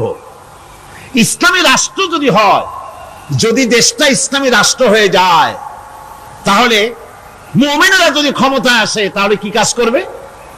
আল্লাহ রাব্বুল আলামিন কোরআনে কারীমের মধ্যে বলেছেন, আল্লাযীনা ইম্মাক্কান্নাহুম ফিল আরদি আকামুস সালাত ওয়া আতাউজ যাকাত।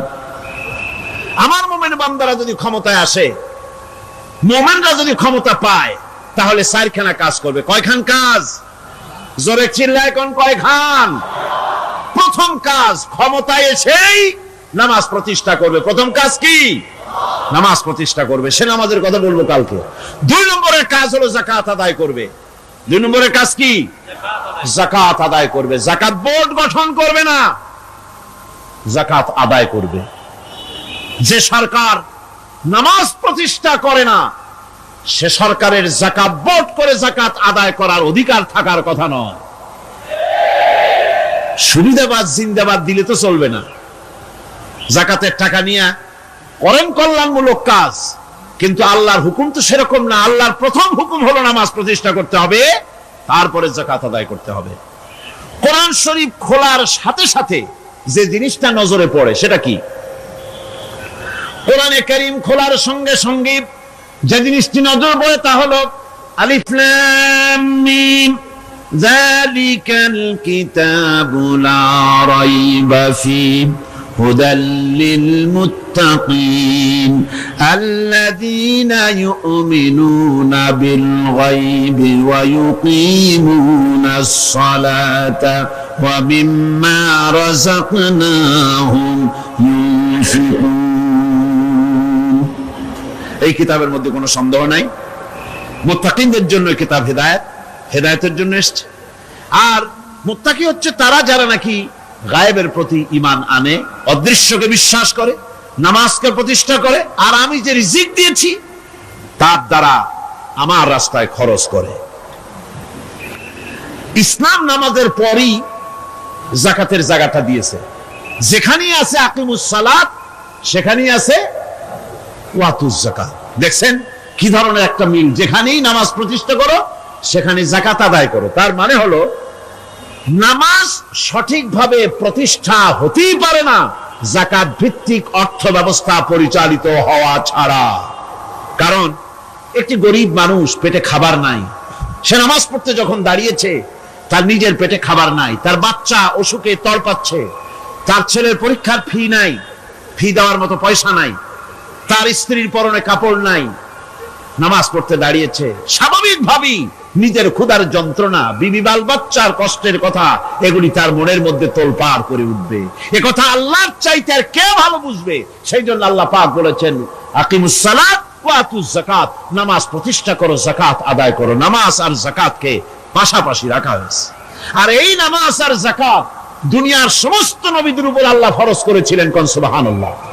এ শুধু আপনার আমার নবীর উপরে না, দুনিয়ার সব নবীদের উপরে নামাজ আর যাকাত কি ছিল? ফরজ।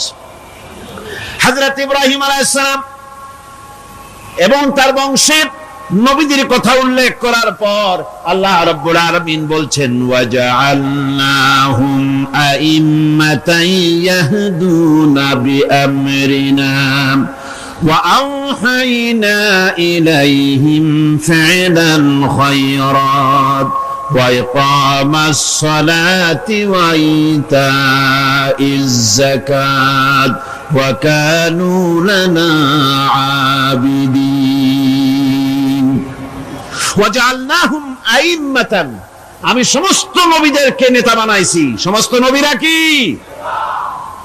আর এক শ্রেণীর, কি বলবো আমি, আমার কাছে ভাষা আসতেছে না, এক শ্রেণীর ভদ্রলোক বলি, ওনারা বলেন নবীদের নেতা কওয়া যাবে না। আশ্চর্য কথা। এই আয়াতের অর্থ তারা কি করবেন? ওয়াজআলনাহুম আইম্মাতান, নবীদের কথা বলা হচ্ছে আমি সমস্ত নবীদেরকে নেতা বানিয়েছি, তাদেরকে আমি নির্দেশ করেছি ভালো কাজের, তারা কল্যাণমূলক কাজ করবে এটা নির্দেশ করেছি, নেতা বানিয়েছি। আর তাদেরকে বলেছি কল্যাণমূলক কাজ করার জন্য, নামাজকে প্রতিষ্ঠা করার জন্য, যাকাতকে আদায় করার জন্য। আর তারা সবাই ছিল আমার অনুগত, বাধ্যগত। নবীরা সব হলেন নেতা। নবীরা কি?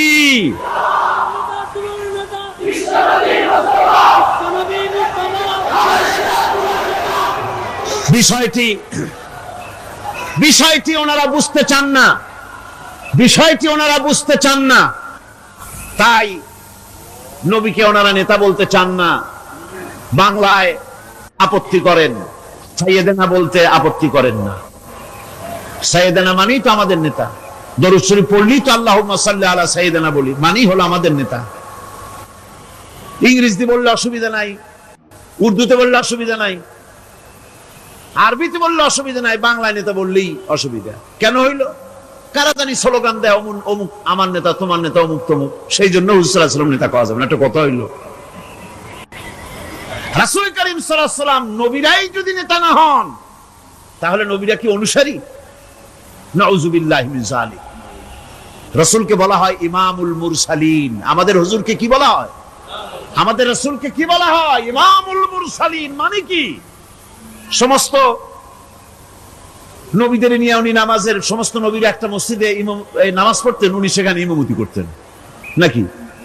না, সমস্ত নবীদের তিনি ইমাম, নেতা। সুবহানাল্লাহ। সুতরাং এটা এক ধরনের মূর্খতা। আল্লাহ পাক বলছেন, আমি সমস্ত নবীদেরকে নেতা হিসাবে পৃথিবীতে প্রেরণ করেছি, তারা হচ্ছেন নেতা। তাদেরকে আমি হেদায়েত দিয়েছি, আমি হুকুম করেছি, ওহীর মাধ্যমে জনকল্যাণমূলক কাজ তোমরা করো, নামাজ প্রতিষ্ঠা করো, কল্যাণমূলক কাজ করো, ফেলাল খায়রাত, কল্যাণমূলক কাজ করো, আর নামাজ প্রতিষ্ঠা করো, যাকাতকে আদায় করো। আর তারা সবাই ছিল আমার বাধ্যগত। ইসমাঈল আলাইহিস সালাম সম্পর্কে বলা হয়েছে, وَكَانَ يَأْمُرُ أَهْلَهُ بِالصَّلَاةِ وَالزَّكَاةِ وَكَانَ عِندَ رَبِّهِ مَرْضِيًّا। সে তার স্বজনদেরকে নামাজের হুকুম করত, নামাজের এবং যাকাতের নির্দেশ দিতেন হযরত ইসমাঈল আলাইহিস সালাম। আর তিনি ছিলেন বিশেষ মর্যাদার অধিকারী। মুসা আলাইহিস সালাম এবং তার কওমকে আল্লাহ পাক এই অর্ডার দিয়েছিলেন। মুসা আলাইহিস সালাম বলেছিলেন, আয় আল্লাহ, আমার কওমকে যেন তুমি গজব দিও না, তাদেরকে তুমি শাস্তি দিও না। আল্লাহ পাক হযরত মুসা আলাইহিস সালামের এই প্রার্থনার জবাবে আল্লাহ পাক বললেন, আযাবি উসিবু বিহি মান আশাউ ওয়া রাহমাতি ওয়াসিআত কুল্লা শাই। আমি যাকে চাইবো আমার আযাবে নিক্ষেপ করব, তবে সকল জিনিসের উপর আমার রহমত পরিবেষ্টিত আছে। তবে হ্যাঁ, ফাসাকতুবুহা লিল্লাযীনা يتقون ويؤتون الزكاة والذين هم بآياتنا يؤمنون। আমি এই রহমত কেবলমাত্র তাদের জন্য লিখে রাখবো যারা নাকি নামাজ প্রতিষ্ঠা করবে আর যারা যাকাত আদায় করবে, আমি তাদেরকে আমার গজব থেকে বাঁচায়া দেব। যাকাত যারা আদায় করবে, আমি তাদেরকে আমার শাস্তি থেকে, গজব থেকে রক্ষা করব। রাসূল করিম সাল্লাল্লাহু আলাইহি ওয়াসাল্লামের পূর্বে শেষ নবী হচ্ছেন হযরত ঈসা আলাইহিস সালাম। তাকে আল্লাহ পাক এই অর্ডারই করেছেন। কোরআনে কারীমে বলা হচ্ছে, ওয়াজআলানি মুবারাকান আইনামা কুনতু وأوصاني بالصلاة والزكاة ما دمت حيا। আমি যেখানেই থাকি না কেন আমাকে অর্ডার করা হয়েছে, যতদিন বেঁচে থাকবো আমি ততদিন যেন আমি নামাজ আদায় করি আর যাকাত দেই। ঈসা আলাইহিস সালাম বলছেন, আল্লাহ পাক আমার উপরে এই নির্দেশ করেছেন, আমি যেখানেই থাকি আর যতদিন বাঁচি আমাকে নামাজ আর যাকাত, এই দুটি জিনিস সম্পর্কে আল্লাহ পাক আমাকে আদেশ করেছেন। এখন যাকাত দিতে হবে, গুরুত্বপূর্ণ ব্যাপার। মানুষেরা অবহেলায় যাকাত থেকে নিজেকে বঞ্চিত রেখেছে, মাহরুম রেখেছে এত বড় একটি নিয়ামত থেকে, সমাজকে মাহরুম করছে, যাকাত দিচ্ছেন।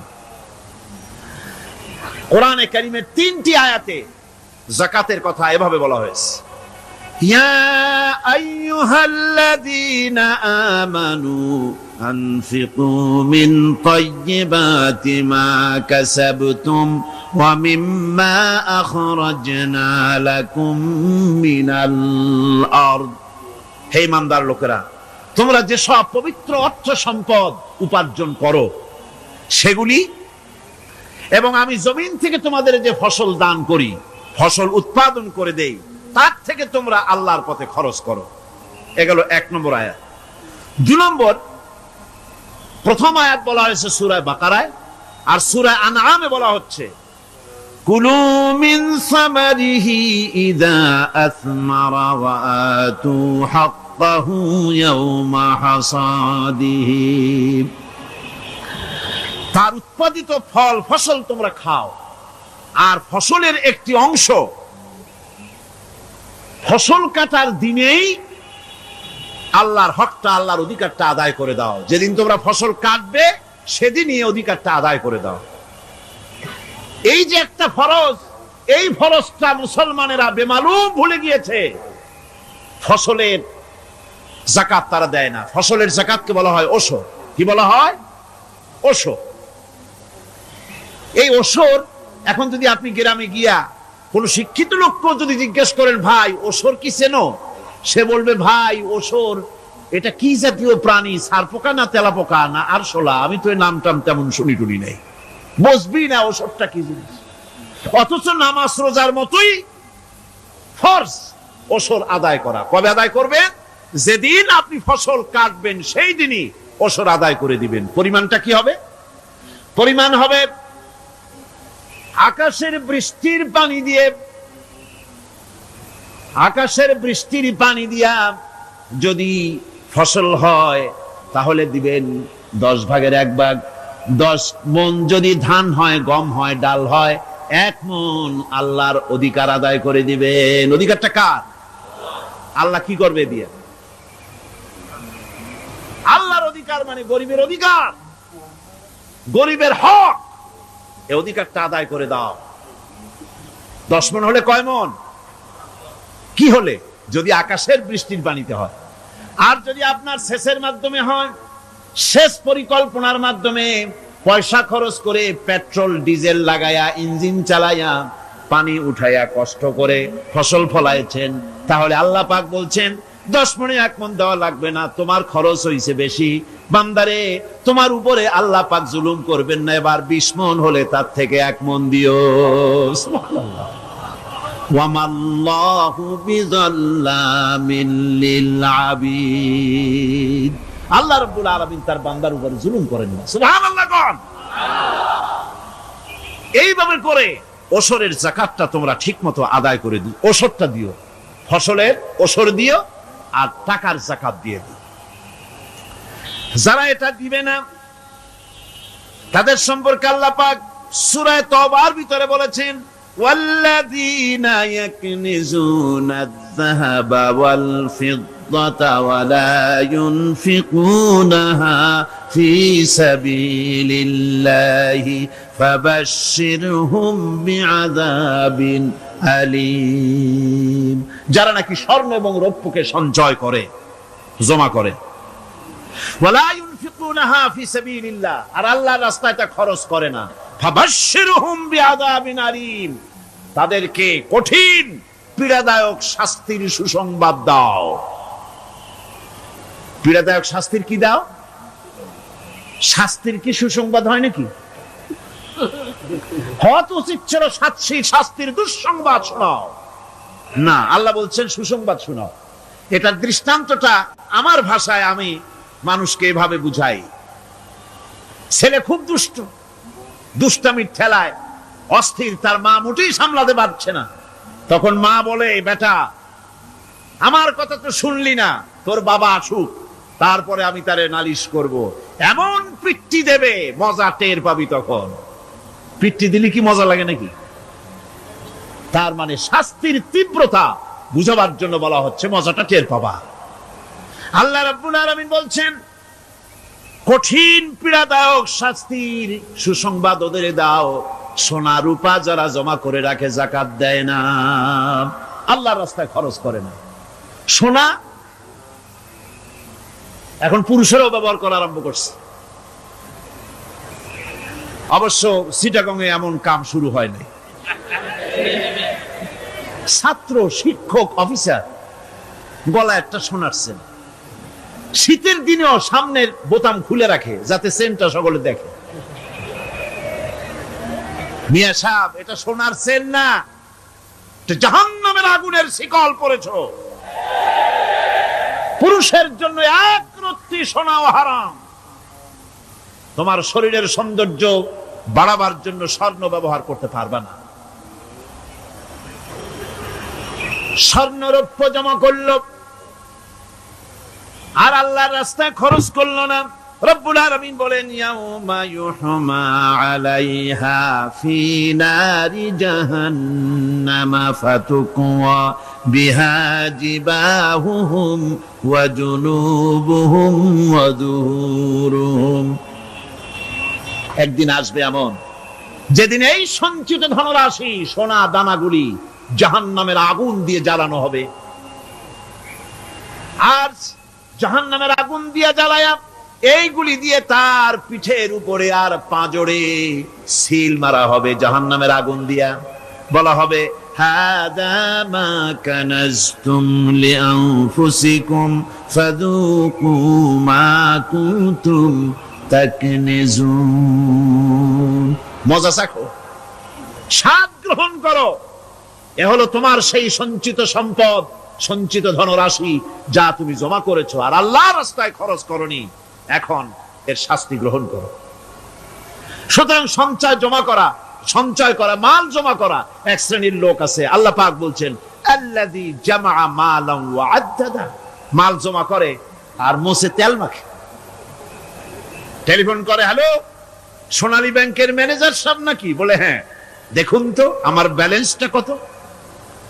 উনি বললেন বল্টু সাহেব আপনার ব্যালেন্স হচ্ছে 50,77,372 টাকা 79 পয়সা। তখন মোজ ঘষে, আতর লাগায়, তেল মাখে আর মনে মনে আনন্দ হয়, আরো কিছু জমা করতে পারলেই তো কঠিন কোটায় পৌঁছে যাব। আল্লাযী জামা মালান ওয়া আদ্দাদা। মাল জমা করে আর গুনতে থাকে, আল্লাহর রাস্তায় খরচ করে না। আল্লাহ রাব্বুল আলামিন বলছেন খুয মিন আমওয়ালিহিম সাদাকাতান তুতাহহিরুহুম ওয়া তুযাক্কিহিম বিহা। তাদের অর্থ সম্পদ থেকে যাকাত উসুল করে তাদেরকে পবিত্র করে দাও। যাকাত আদায় করার মানি হলো তার সম্পদগুলি পাক হয়ে গেল। কোন আলহামদুলিল্লাহ, সম্পদ পাক হয়ে গেল, পবিত্র হয়ে গেল। আর যেই সম্পদের যাকাত দেওয়া হয় না, আল্লাহর রাস্তায় খরচ করা হয় না, তা সম্পূর্ণরূপে অপবিত্র, নাপাক। কি পরিমাণ সম্পদের নিসাবটা কেমন হবে? নিসাব হবে 52.5 তোলা রৌপ্য যদি আপনার কাছে থাকে, আপনি বাজার দর হিসাবে যাকাত দিবেন। স্বর্ণ 7.5 তোলা পর্যন্ত যদি হয়ে যায়, তাহলে অবশ্যই বাজার দর হিসাবে প্রতি বছর তার যাকাত দিবেন। ছাগল যদি 40টা থাকে যাকাত দিবেন, গরু যদি 30টা থাকে তাহলে যাকাত দিবেন। যাকাতের মাসলাটা খুবই কঠিন, যেখানে সেখানে গিয়ে জিজ্ঞেস করে এর জবাব পাওয়া সুকঠিন হয়ে যাবে। এই জন্য মাল পবিত্র করার জন্য, জাহান্নামের কঠিন শাস্তি থেকে বাঁচার জন্য আমি আপনাদেরকে উপদেশ দেব, সাজেশন করব, পরামর্শ দেব একটা বই পড়ার জন্য। বইটা লেখক হচ্ছেন আল্লামা ইউসুফ আল কারজাবী। বর্তমান আসরে, এই বর্তমান বিশ্বের একজন সাহসী মুফাক্কির ইসলাম, কাতার ইউনিভার্সিটির শরিয়া ফ্যাকাল্টির ডিন। তার লেখা ফিকহুজ যাকাত, বিশাল এই আরবি গ্রন্থের অনুবাদ করেছেন অনুবাদ রাজ্যের রাজা। এদেশে ইসলামী আন্দোলনের, এই ভূখণ্ডের পুরোধা ইসলামী আন্দোলনের বর্তমান সব নেতাদের উস্তাদ আল্লামা হযরত মাওলানা আব্দুর রহিম সাহেব রাহিমাহুল্লাহ। আল্লাহ তাকে জান্নাতুল ফেরদাউসের মেহমান বানায় নিক, জোরে কোন আমিন। তিনি এটার অনুবাদ করেছেন। ইসলামে যাকাতের বিধান, ইসলামে, নামটা মনে রাখেন, ইসলামে যাকাতের বিধান। ইসলামী ফাউন্ডেশন বইটা বের করেছে, এত বড় 2টি খণ্ড। এই বইটি আপনারা সংগ্রহ করবেন, ইসলামের যাকাত বিধান। বইটি আপনারা সংগ্রহ করবেন মনে করে। এখন জাকাতের নিসাব আমি বললাম, এবার বলবো জাকাতের খাত। আমি যা বলতেছি এগুলি আমার বানানো নাকি? আল্লাহর কথা বলছি। কার কথা? আল্লাহর কথা। জাকাত কোথায় কোথায় ব্যয় করবেন, কারে কারে দিবেন? আল্লাহ রাব্বুল আলামিন বলেন, ইন্নামাস সাদাকাতু লিল ফুকারাই ওয়াল মাসাকিন ওয়াল আমিলিনা আলাইহা ওয়াল মুআল্লাফাতি কুলুবুহুম ওয়া ফির রিকাব والغارمين وفي سبيل الله وابن السبيل فريضة من الله والله عليم حكيم। সূরা তওবার মধ্যে আল্লাহ পাক যাকাত কোথায় কোথায় দিবেন খাতগুলি আল্লাহ বলে দিচ্ছেন। কোন আলহামদুলিল্লাহ। যেখানে সেখানে যাকাত দেওয়া যাবে না। যাকাতের জন্য খাত হচ্ছে 8টা। যাকাতের জন্য খাত কয়টা? 8টা। 8টি খাতে আপনার যাকাতের টাকা আপনি ব্যবহার করবেন, ব্যয় করবেন। প্রথম দিবেন ফকিরদেরকে। প্রথম দিবেন কাদেরকে? ফকির। ফকির কারা? ফকির হচ্ছে নিজের জীবন জীবিকায় অন্যের মুখাপেক্ষী। তারপরে শিশু, এতিম, বিধবা, জীবন চালানো খুবই কষ্টকর, অভাবগ্রস্ত লোক, এরা হচ্ছে ফকির। আর মিসকিন হচ্ছে যারা নিজেদের প্রয়োজন উপযোগী অর্থ উপার্জন করার সামর্থ্য নাই, আর মানুষের কাছে আত্মমর্যাদার কারণে হাত পাততেও পারে না। এক কথায় এক গরিব ভদ্রলোক। আল্লাহ কোরআন শরীফে বলেছেন যে এদের চেহারা দেখে বুঝো জ্বর পেটে খাবার নাই, অথবা সে অসুবিধায় আছে। চেহারা দেখে বুঝে তাকে সাহায্য করো। সে এমন শরীফ মানুষ আছে না আমাদের সমাজে? লোক এরকম আছে না? আছে কিনা? ঘরের মধ্যে 3 দিনও রান্না হয় নাই, কিন্তু দাড়ি টাড়ি সুন্দর করে আশ্রায়া জামাটা পরিপাটি করে গায়ে দিয়ে বেরোচ্ছে, কারোর কাছে হাত পাতে না। তার সরাপাতে, তার ভদ্রতায় বাঁধে। ওনার সরাপাতে বেঁধেছে, উনি চাবেন না কারো কাছে, কিন্তু উনাকে যিনি সৃষ্টি করেছেন সে আল্লাহ রাব্বুল আলামিন শুনায় দিচ্ছেন, বান্দারা আমার ওই গরিব ভদ্রলোককে খাবার দাও। ওরা হচ্ছে মিসকিন। এরপরে আমিলিন, 3 নম্বরে আমিলিন, অর্থাৎ যারা যাকাত সরকারি ভাবে যাকাত যারা আদায় করে, সেই আদায়কারীদেরকে এই যাকাতের টাকা দিয়ে তাদের সম্মানী দিতে বলা হয়েছে। ইসলামী গভর্নমেন্ট আসলে যাকাত তো আর আপনার খুশি মতো থাকবে না, যাকাত দিতে আপনি বাধ্য হবেন। যাকাত দিতে আপনি বাধ্য হবেন। যাকাত আদায় করবে গভর্নমেন্ট। কে আদায় করবে? গভর্নমেন্ট আদায় করবে, আর গভর্নমেন্ট ডিস্ট্রিবিউট করবে। ওয়াল মুআল্লাফাতিল কুলুব, মনতুষ্টির জন্য, যাদের মন জয় করতে হবে এই ধরনের লোকদেরকে। ওয়ার রিকাব, আর গলদেশের মুক্তি দানের জন্য।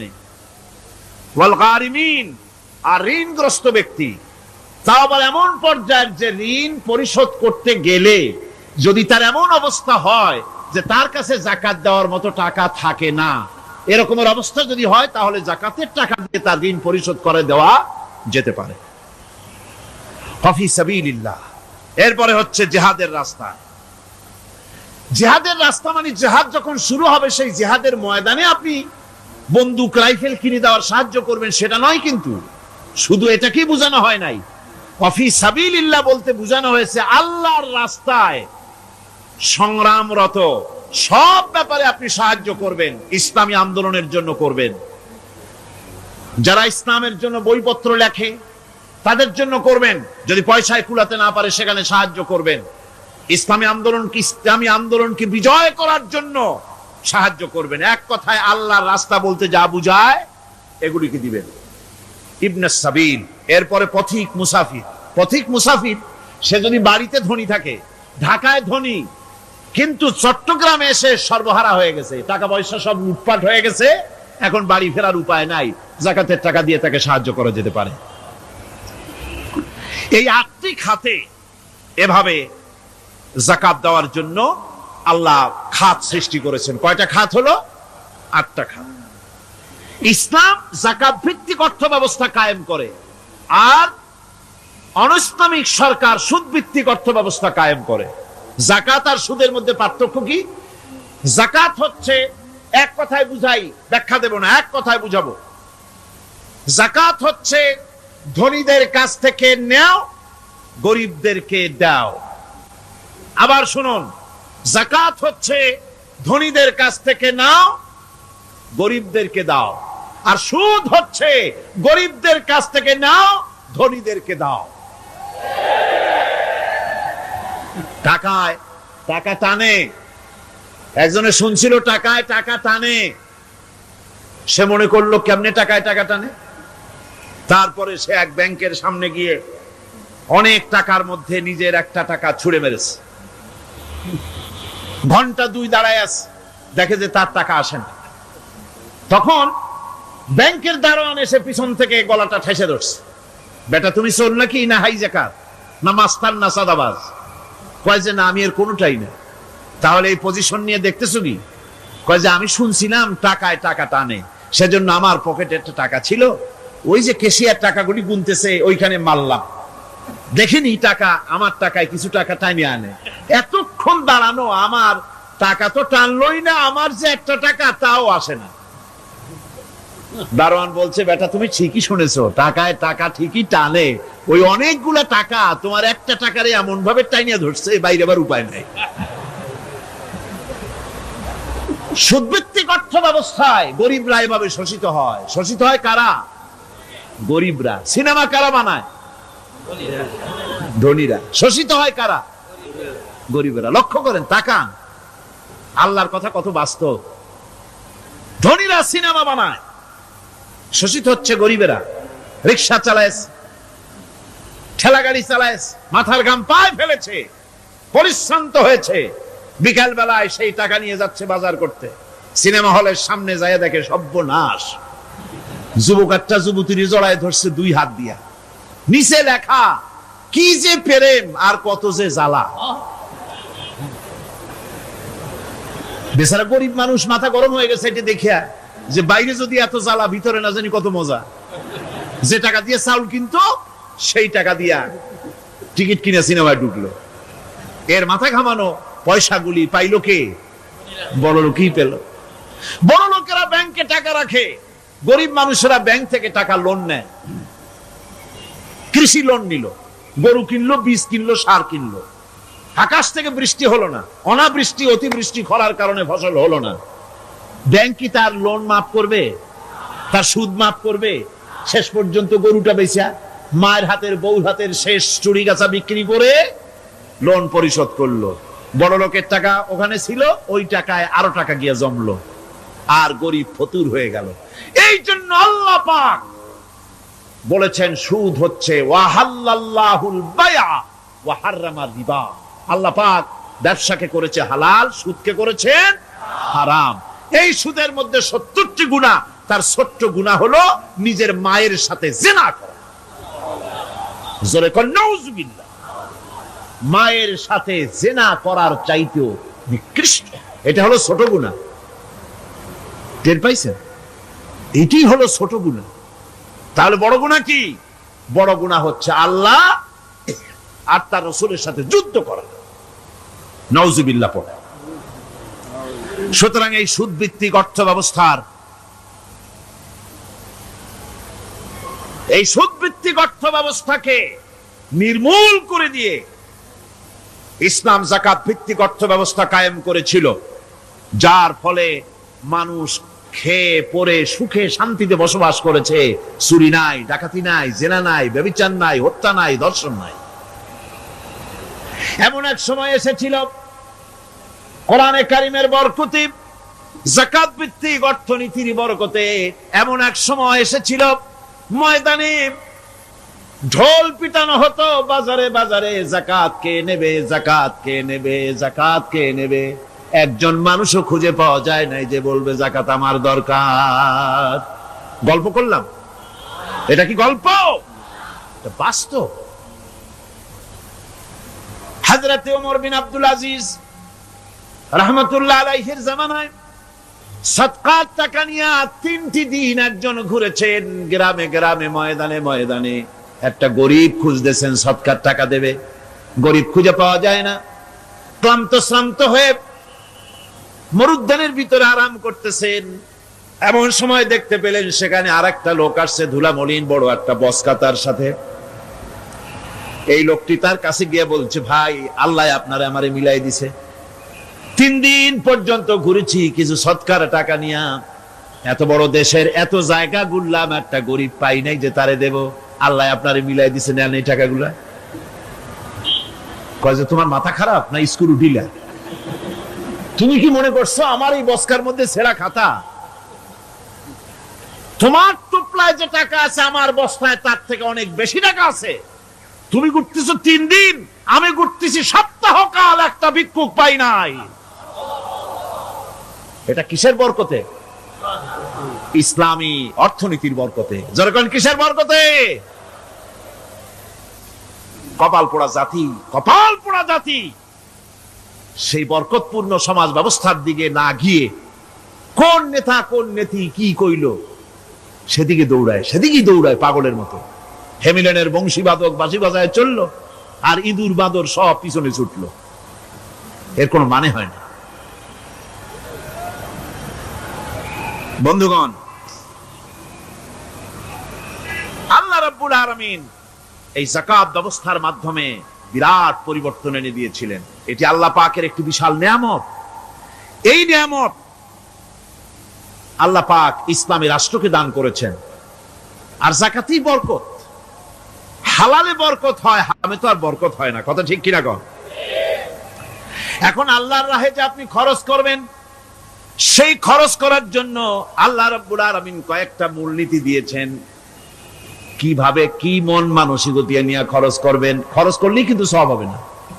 আতর মাখবেন, যদি চিন্তা করেন যে আতর মাখলাম, মাহফিলে যাব, মসজিদে যাব, লোকেরা টের পাবে যে বেটা আতর একখান মাখছে, তো খামো খাই আপনার আমও গেল সালাও গেল, কোনো সওয়াব হইল না। আর যদি আতর মাখেন এই নিয়ত করে আতর মেখেছি, রাসূল পাক সাল্লাল্লাহু আলাইহি ওয়াসাল্লামের একটা সুন্নাত আমল করলাম, আল্লাহ রাব্বুল আলামিন অসংখ্য নেকি আমল নামায় লিখে দিবেন। নিয়তের উপরে দারমাদার করছে সবকিছু। এখন আপনি যে খরচ করবেন, সেই খরচটা কিভাবে করবেন, কি মন মানসিকতায় করলে পরে আল্লাহ খুশি হবেন, সেই কথাটি আল্লাহ পাক কোরআনে কারীমের মধ্যে বলছেন।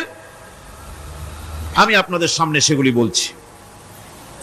দানটা হতে হবে কেবলমাত্র আল্লাহরে খুশি করার জন্য। মনে রাখেন, এটা হলো এক নম্বর। কি দানটা হতে হবে কারে খুশি? জোরে কোন? আল্লাহ পাক বলছেন, ওয়ামা তুনফিকুনা ইল্লা ইবতিগা ওয়াজহিল্লাহ, তোমরা যা কিছু খরচ করো তাতে আল্লাহর সন্তুষ্টি লাভ করা ছাড়া মনের মধ্যে অন্য কিছু যেন লক্ষ্য না থাকে। শুধুমাত্র আল্লাহর সন্তুষ্টি মনের মধ্যে তোমরা রাখবে। আর কাউকে কোন জিনিস দিয়ে তার কাছে অনুগ্রহ প্রকাশ করতে পারবে না। আমি তোমার এই উপকার করছিলাম, তুমি নেমো খারামের মতো আজ কথা বলো, এরকম বলে না। কাউকে কিছু দিয়ে অনুগ্রহ প্রকাশ করবে না, তার মনে ব্যথা দিবে না। الذين ينفقون أموالهم في سبيل الله ثم لا يتبعون ما أنفقوا منا ولا أذى, যারা আল্লাহর পথে খরচ করে এবং খরচ করার পর নিজের অনুগ্রহ প্রকাশ করে না এবং কাউকেও মনো কষ্ট দেয় না, টাকা দিয়া খোটা দিল না, মনেও কষ্ট দিল না, তাদের জন্য পুরস্কারটা কি শুনুন।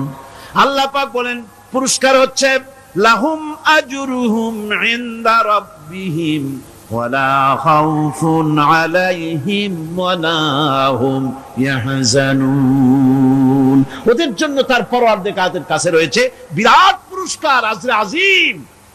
এদের জন্য কোনো ভয় নাই, কোনো চিন্তাও নাই, কিয়ামতে ডাইরেক্ট জান্নাতে চলে যাবে। সুবহানাল্লাহ। দানের এত ফজিলত যা ভাই আমি বলে শেষ করতে পারবো না। এত ফজিলত আল্লাহ দানের মধ্যে রেখেছেন। ত্যাগেই তো শান্তি, ভোগে শান্তি নাই। মজা কিসে? জোরে কন্যা, মজা কিসে? ত্যাগের ভিতরেই মজা। এরপরে আল্লাহ পাক বলছেন আল্লাহর পথে 3 নম্বরে হতেছে আল্লাহর পথে যা খরচ করবা বেছে বেছে ভালো জিনিসটা দিও, বাইসা বাইসা ছেঁড়া জামাটা দিও না।